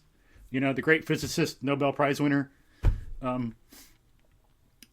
Galileo, he was a great writer. I've read some of his stuff, and it's just, even the translation in English is just gorgeous. I love reading some of his correspondence and letters and scientific writing. very well done. So that, I'm sure you've done this as well, but I will just say for the benefit of your listeners to your podcast that one of the things that has on more occasions than I can enumerate enabled a sort of a striking of the chord of interest in the history of science has been the simple act of setting up a telescope, pointing it at Jupiter, having someone who, and this seems to be true of the vast majority of people, who knows nothing about Galileo or the Galilean moons, look through a telescope and see the 4 Galilean moons laid out around Jupiter. And then you can tell them the story of Galileo contriving to invent a telescope that he began pointing at objects in the sky, the moon, the brightest planets that he could see, of course, which would have been Venus, which doesn't give you a whole lot, followed by Jupiter. And when you look at Jupiter, what you see is not just the bright planet itself, but, and you can even do this with a good pair of 8-power binoculars, you can see the 4 Galilean moons. And it's the principle of watching those moons revolve around Jupiter that made Galileo realize that Copernicus had been correct. That, in fact, this principle of smaller objects orbiting around larger objects was true of the solar system itself, of all the planets revolving around the sun. And here was the evidence of it. All you had to do is look through a telescope at Jupiter, and here are these 4 moons.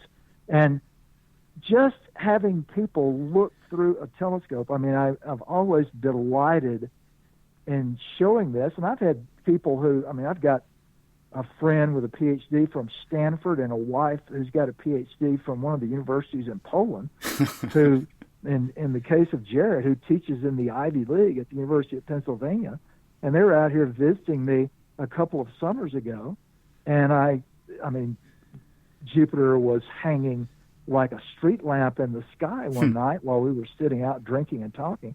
And I said, so have you guys, have you seen the Galilean moons lately? And they both looked at me, and I could tell they had never seen the Galilean moons at all. Had they heard of them? So did they know what you were talking about?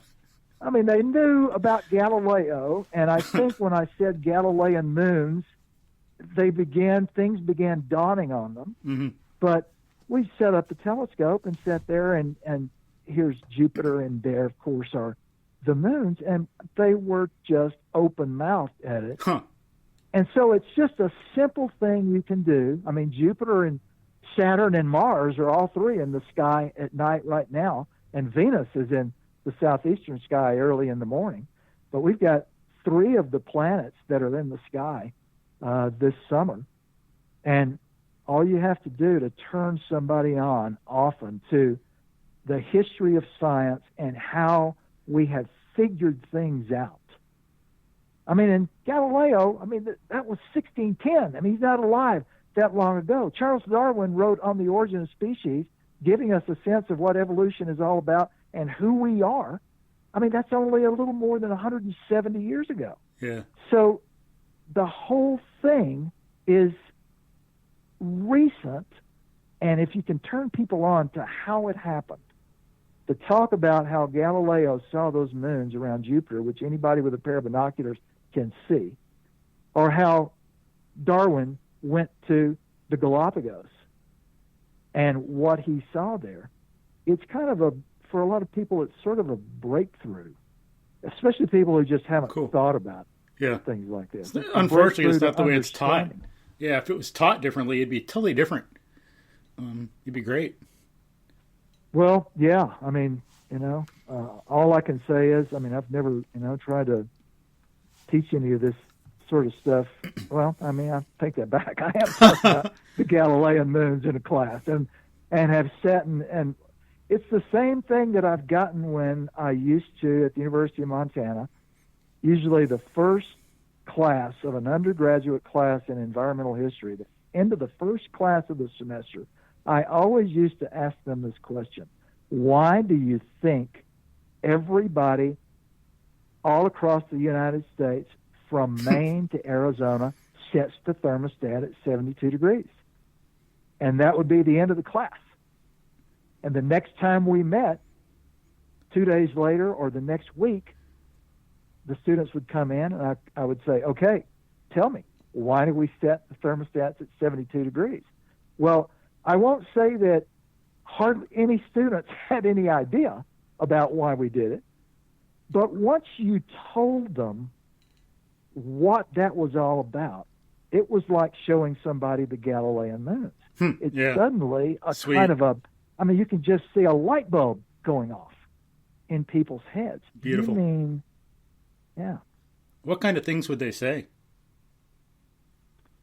Well, they would say things as an explanation it was usually because it feels comfortable.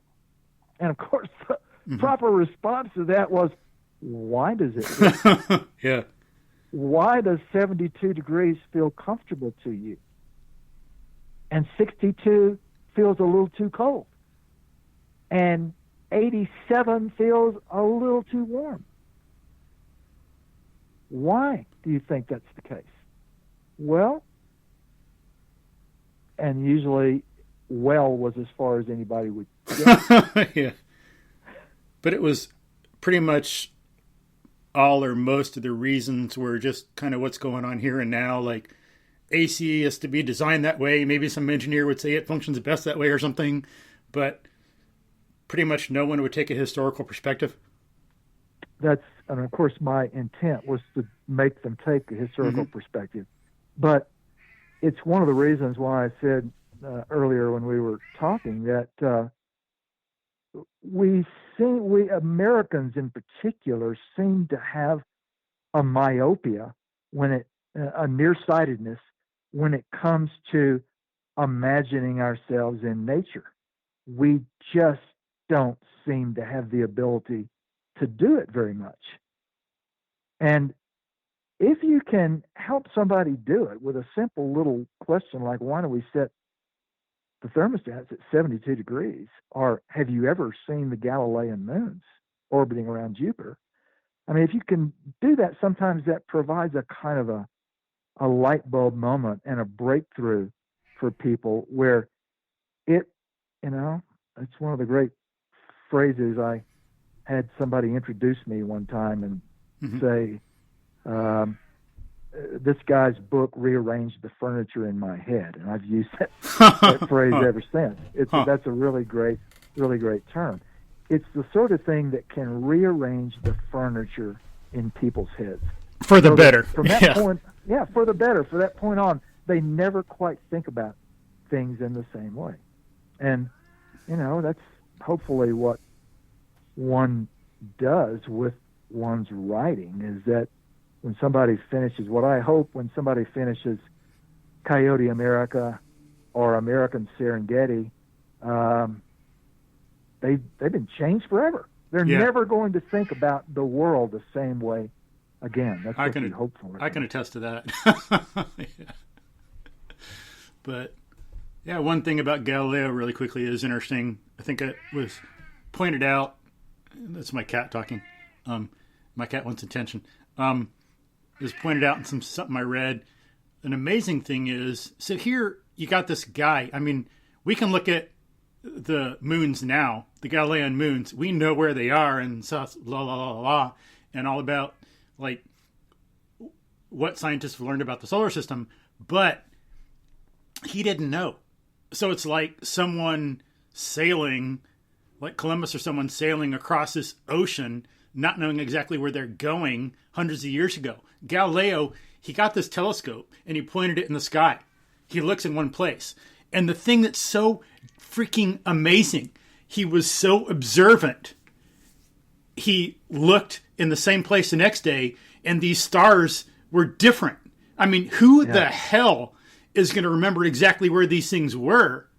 all these stars in the sky, and he's looking around Jupiter, and he sees these like dots, and he has this great way of recording them that he comes up with using like maybe like a big star. It's in his book, a big star for like Jupiter and little stars, and he's noticing that they're in a different place, and so he keeps looking every night and sees there's a different number of them, and they're like a little closer, a little farther from it.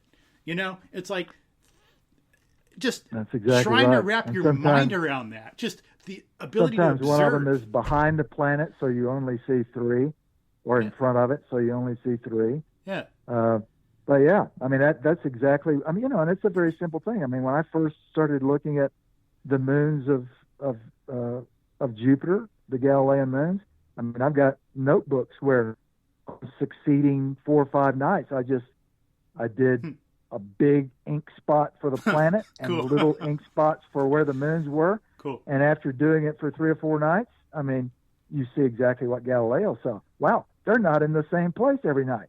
Yeah. And in fact, you can even look at 9 o'clock at night and at 4 in the morning if Jupiter is still up, and they've changed locations. Cool. And so what he's of course observing is that they're orbiting.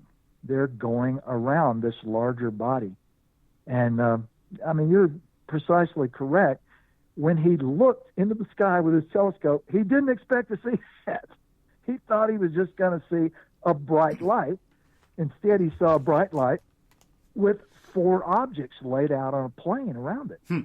And if you do it again the next night, you see the same thing, the same 4 objects, but they're not in the same spot anymore. And wow, that becomes one of the great breakthroughs in human consciousness and awareness, that simple act of doing that. Oh, yeah. And then he also, one thing that makes it even more incredible, a lot of people believed before his time that in the heavens, nothing changed. Only terrestrially was there growth and decay. In the heavens, there was no growth and decay, no change. So some people would see that, what he did, and would dismiss it. Oh, I didn't really see that. There was a problem with my instrument. I need to make a better telescope or something. It was just some weird thing. But to stick to the evidence of the senses and to know to do that, and that's how we get concepts, and to have that Aristotelian perspective instead of the Platonic, that's another amazing thing. To be so observant, but then to like shatter that idea that nothing changes in the heavens. It's like just mind-boggling on so many different levels of what he did. Just that simple thing. Yeah, that simple thing. And of course, that simple thing took place in biology too, because at the time Galileo was doing Starry Messenger, I mean, everyone looking at the world around them believed it was formulated around what they call the Great Chain of Being. Oh, yeah. And the Great Chain of Being included everything from humans down to every animal, every butterfly, every insect, every vegetable, every plant that was on the face of the earth. And the idea was that all those things had been invented, had been created at one moment in time. They had remained unchanged, just like the heavens were supposed to be unchanged and constant. From the very moment of their creation, they would always remain unchanged. And so the analogy to what Galileo did when he looked at the moons of Jupiter and saw them in different positions night after night was the discovery of species of animals that their fossils indicated were no longer present on Earth, therefore must have become extinct. But that violated the Great Chain of Being, because the Great Chain of Being said everything was created in the beginning. It was perfect. It has never changed. How could there be animals that once existed and don't exist anymore if everything was perfect and unchanging from the beginning? And so it's another one of those where you have to call on the senses and you say, okay, this is what I've been taught to believe, but my senses are telling me something else entirely. And that became one of the great revolutions in scientific thinking, to accept the reality of extinction and realized that the great chain of being was not an accurate representation of the world around us. In fact, the world around us was changing constantly, which meant that animals could become extinct. They had in the past. They very well might become extinct in the future through the agency of humans. And suddenly, a changing world is a revelation to people in the late 18th and early 19th centuries. I mean, and you have to have that before you get Darwin. Darwin has to follow on the heels of the realization of extinction, the realization that the world has changed.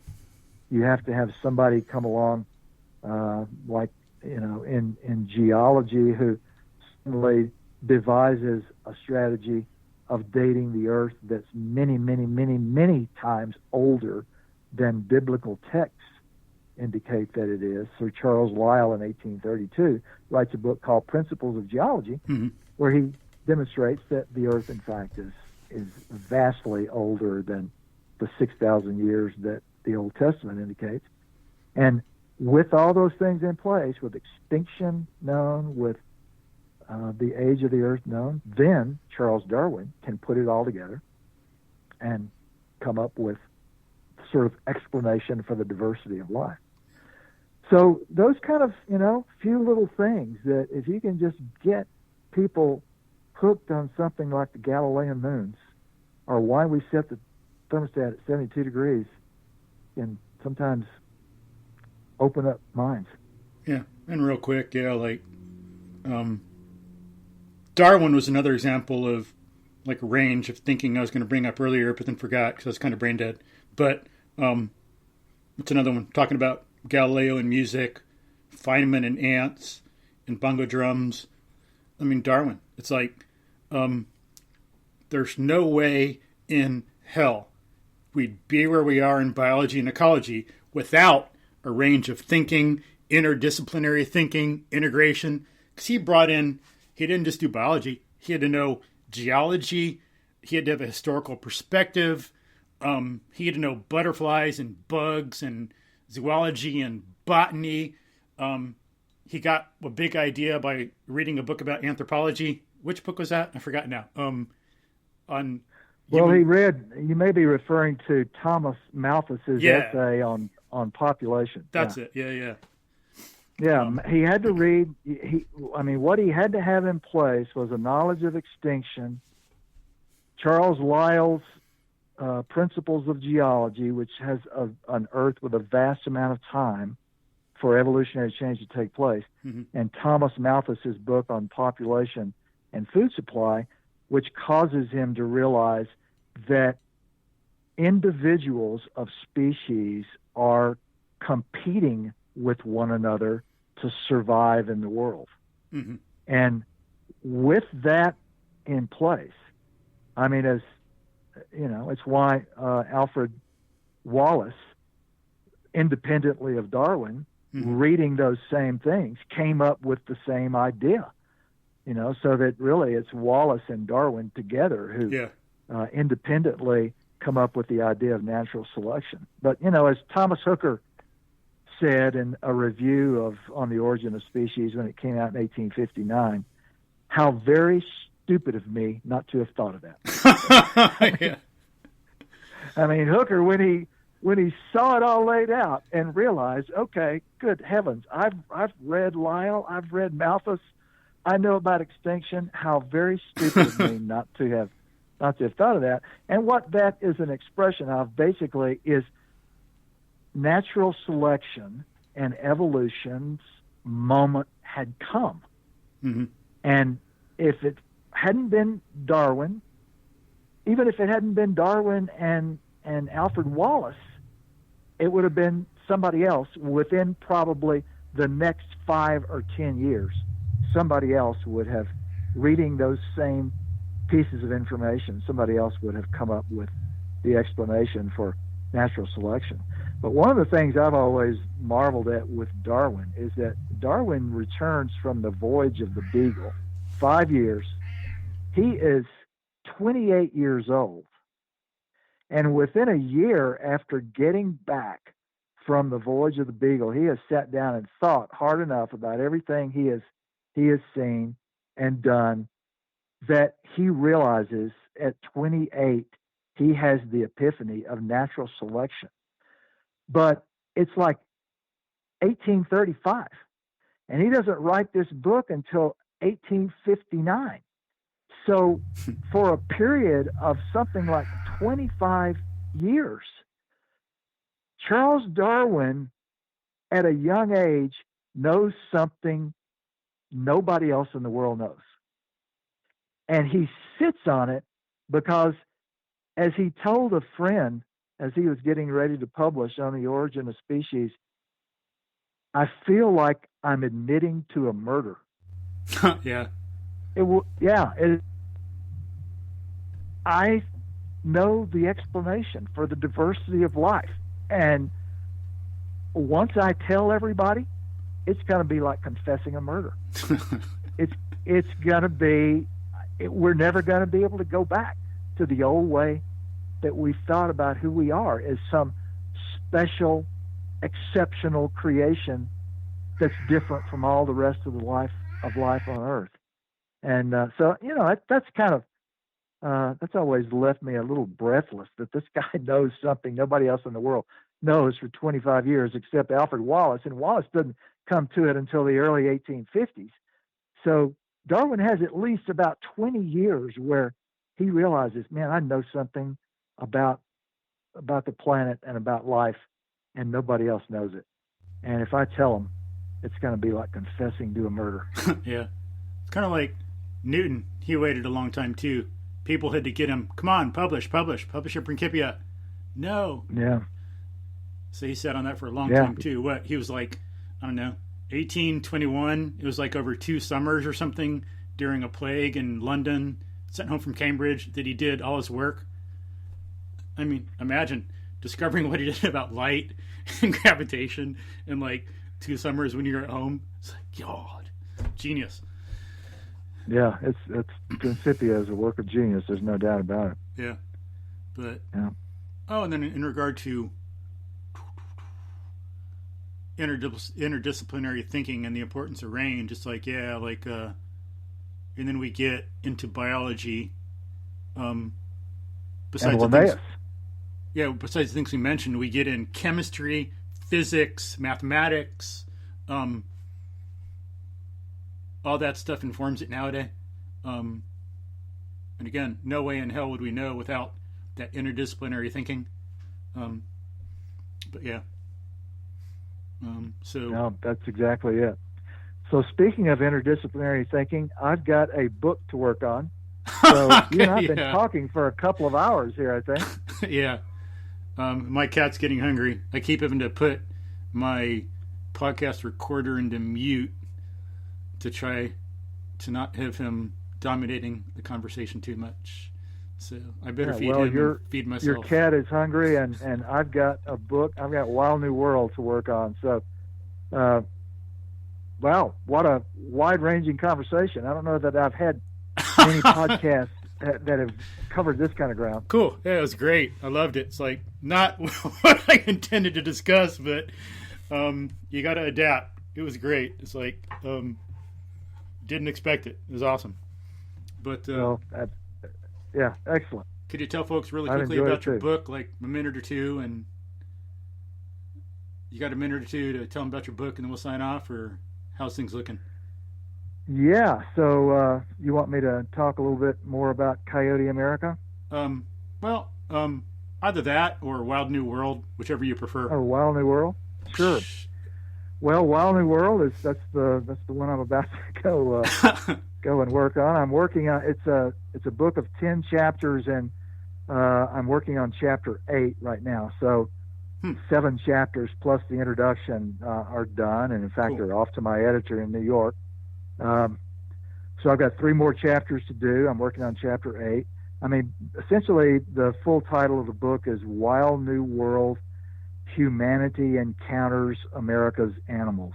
And what a title that broad implies is just what you would think. This is a big history spanning large amounts of time of how North America is populated by the species of birds, animals, and reptiles. I don't do much by way of insects and other species, but particularly birds and mammals is sort of my focus. Mm-hmm. How North America is populated by not all of obviously all the mammals and all the birds that end up in North America, but what I try to do is write a book that focuses on the ones that become important in the human story. And so among the birds, of course, things like ivory-billed woodpeckers and passenger pigeons and snowy egrets and the great auk and creatures like that. And among the mammals, of course, the canids, the wolves, the coyotes, the ungulates, the bison and elk and sheep, wild sheep and deer and animals like beavers and otters, particularly sea otters, because they play such a large role in the fur trade story. Mm-hmm. So what I do with the book essentially is this: it starts with the Chicxulub impact of the meteorite that wipes out the dinosaurs. And I started that far back because what I try to do in the first chapter is to explain how, through indigenous evolution of a few families of animals, for example, the horses, the camels, the canids, all evolved in North America in the wake of the Chicxulub impact, and they then, having evolved in North America, end up spreading around to the rest of the world. But in the subsequent 66 million years down to the time 15,000 years ago when humans come out of Africa and out of Europe and Asia and end up arriving in North America, I track the migration of all the other major species that become part of the bestiary that humans encounter. And so creatures like woolly mammoths and mastodons and bison and bears and the big cats and on, including some of the major bird species, I track how those all get to North America over time. And that's the first chapter, kind of a prologue in deep time, I call it. And then the second chapter commences with the arrival of humans. And by the way, in that first chapter, I also track our emergence as a wild animal, our humans' emergence as a wild animal in Africa, and how we began spreading out of Africa so that we're poised to enter North America. And in the second chapter, I have us come here 15,000 years ago, and the second chapter is called Clovicia the Beautiful, and it's about all these early cultures in North America and their encounters with the animals of the Pleistocene, when there are still mammoths and saber-toothed cats and horses and camels and all these creatures, ground sloths and so forth, in North America, and what happens when early humans encounter this Pleistocene bestiary. Of course, it's never seen human beings before and is completely innocent of human beings. And then the third chapter, which is called Coyote and Ravens America, is about the 10,000 years after the end of the Pleistocene, when native people end up occupying every bioregion of North America and spend 10,000 years sort of becoming inhabitants of North America, and what their relationship is with the animals of North America in the period after the Pleistocene extinctions, because in the subsequent 10,000 years, of course, there are no saber-toothed cats, no mammoths, no mastodons, not even any horses are left. And so I track that story in the third chapter. And then the fourth chapter starts with the colonization experience of old worlders coming to North America and bringing their diseases and bringing their domesticated animals and bringing this religious mindset with them that posits that humans are separate from all the rest of creation, and all the rest of creation is here for humans to exploit. And they basically, old worlders, convert all the animals of North America into commodity resources in the global market economy.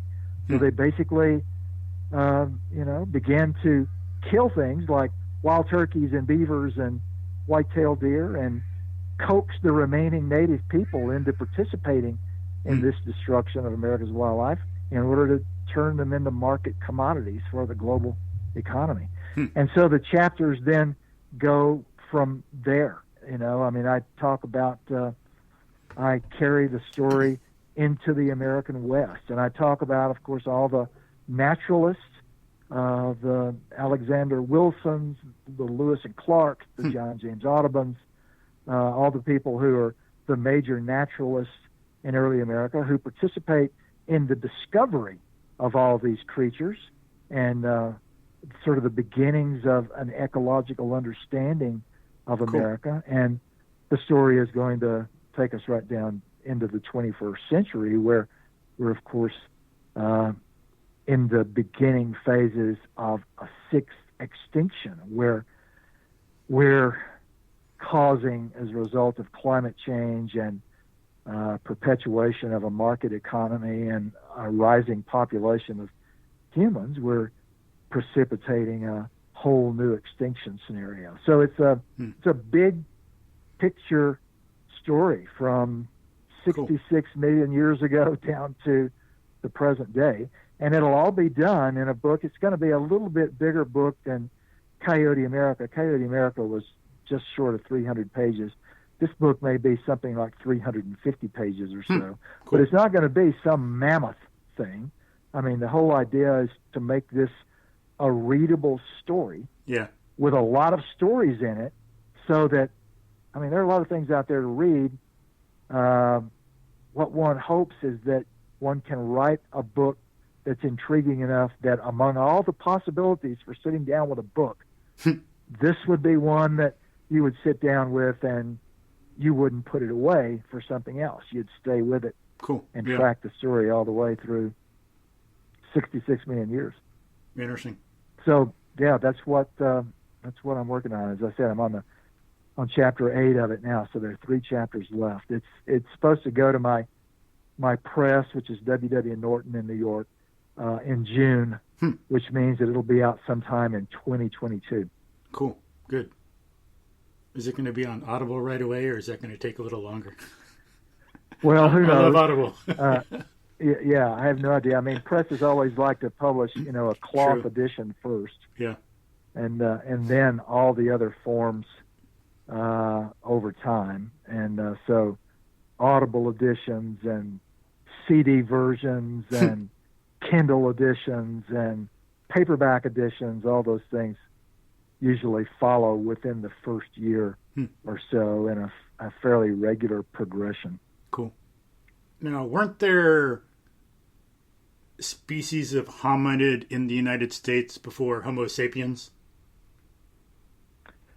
Well, there was. Homo sapiens are the only ones that have ever been in North America. Oh, I thought there were others. I thought I read that, but no. No, Neanderthals went extinct 40,000 years ago, and so Neanderthals were the last other group.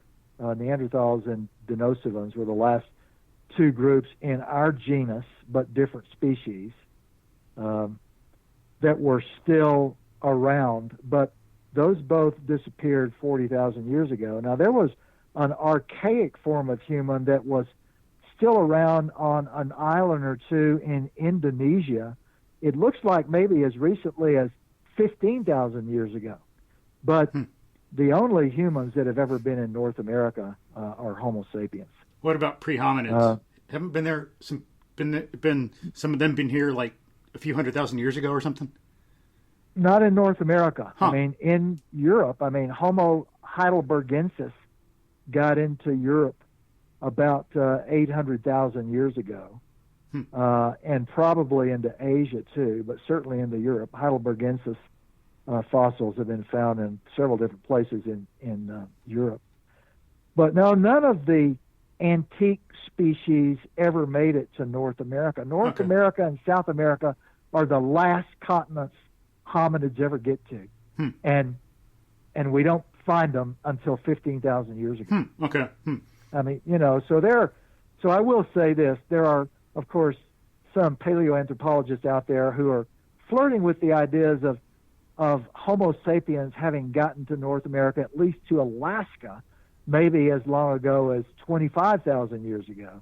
But as far as coming down into the lower 48, I mean, it's looking like 16,000 years ago is as early as we can justifiably claim that any humans got here. And those were all Homo sapiens by that point. There weren't any more of the antique groups left. Yeah, I mean, Neanderthals and Denisovans got into Europe, and they got into Asia, but they never got across, the Bering Land Bridge. Okay, I thought I had seen something like that on the internet, but I'll have to look it up and see if I can find anything again. I could very well be wrong. It's happened before. Yeah, it's just early versions of Homo sapiens, and it's all the same. It's all our species. It's basically us. Cool. We're the only hominids that ever got to see North America. All right, last thing. Great minds want to know. At least this one does. Well, I shouldn't say great. Well, indeed. At least a mind wants to know. Not a great one, but a mind. So, when you run, how far do you run? How far do you run when you go out? I'm not a real long distance runner anymore. I do 3 miles, but I'm really consistent with it. I run every other day, and I do weights on the days in between. So every other day I run 3 miles, and the actual physical event that I do is about a 5-mile event, because I cross the canyon behind my house and climb up on the mesa on the other side and run my 3 miles over there. And it's about a mile to get over there and about a mile to get back to the house. Life's rough. So it's a mile of a canyon traverse. Gorgeous. Both before and after, and then 3 miles of running. Is it flat or kind of like up and down a bit? It's pretty flat over on that mesa. It's a pretty piece of level ground. I mean, one direction is slightly uphill, but it's mostly level. What kind of pace? 6-minute mile? 10-minute mile? No, I don't run that fast anymore. I haven't actually checked in a long time, but I don't think I'm going any faster than 9 minutes. Sure. Yeah, that's what I do a lot. It's just go out there at efficient pace. I'm not there for time. Not like some 18-year-old. Go, go, go. It's like I just want to move through the environment, pay attention to nature, see things, be alert for a snake I might see to take a video of it or whatever. See some feathers. I saw some running along on one trail. I caught in my peripheral this pattern. And from experience, I know, bam, feathers. Stop, come back. Found 2 secondary eastern screech owl feathers, gray morph. Looked around a bit. So I stopped my run for 10, 15 minutes to try to find feathers. Got 2 more primary wing feathers. Otherwise, some people would not care, and they're just run back. But I do it in part to explore, so 8 to 10 minute miles, be efficient, make it feel like it's not much. I do that a bit too. Yeah, well, I mean, what I like is not having it be onerous. Yeah. So that if it becomes onerous, you start coming up with excuses not to do it. True. So a 3-mile run is, that puts up no dread in front of you. I mean, that's just nothing but fun. Mm-hmm. And so, I used to run 5 miles, but I've cut it back to 3 because of that very thing. Because with 3 miles, there's, you don't ever have any excuse not to do it, because running 3 miles is just fun. Yeah. Yeah. I even see that on Facebook sometimes. I went on a run just for enjoyment and enrichment. So. Yeah, that's it. Cool. Exactly so. All right. And of course, it's the fountain of youth, too. Yeah, true. I talked to, think of his name right, Bernd Heinrich, the biologist. Oh, yeah, sure. He's like he still runs. He's 80. He said that everyone he knows who doesn't exercise has said like hip and knee problems, but he's just fine. That's exactly the way I am. Same thing. I don't know what he does. No problems at all. It's because it's because we evolved to be runners. I mean, that's what we're supposed to do right to the very end. Yeah. So it's once again, it's thinking like a Paleolithic. I mean, we evolved to do this, and so that's what we're supposed to do. We're not supposed to sit around on the couch and watch television for 9 hours a day. We're supposed to be doing physical things. Yeah. No biology, no ecology. That's KNOW, not NO. Okay, so be true to your nature. Yeah. Cool. Well, Michael, I've enjoyed it, man. It's been a wide range of conversation. Yeah, awesome. I loved it. Thanks for staying a little over, answering a few questions. But get back to your book. Well, we need to read it. So. Okay. Well, thanks. I need to write it first. So let me get to work on it. Cool. All right. Have a good day. Thanks. All right, guy. Okay. Bye-bye. Bye.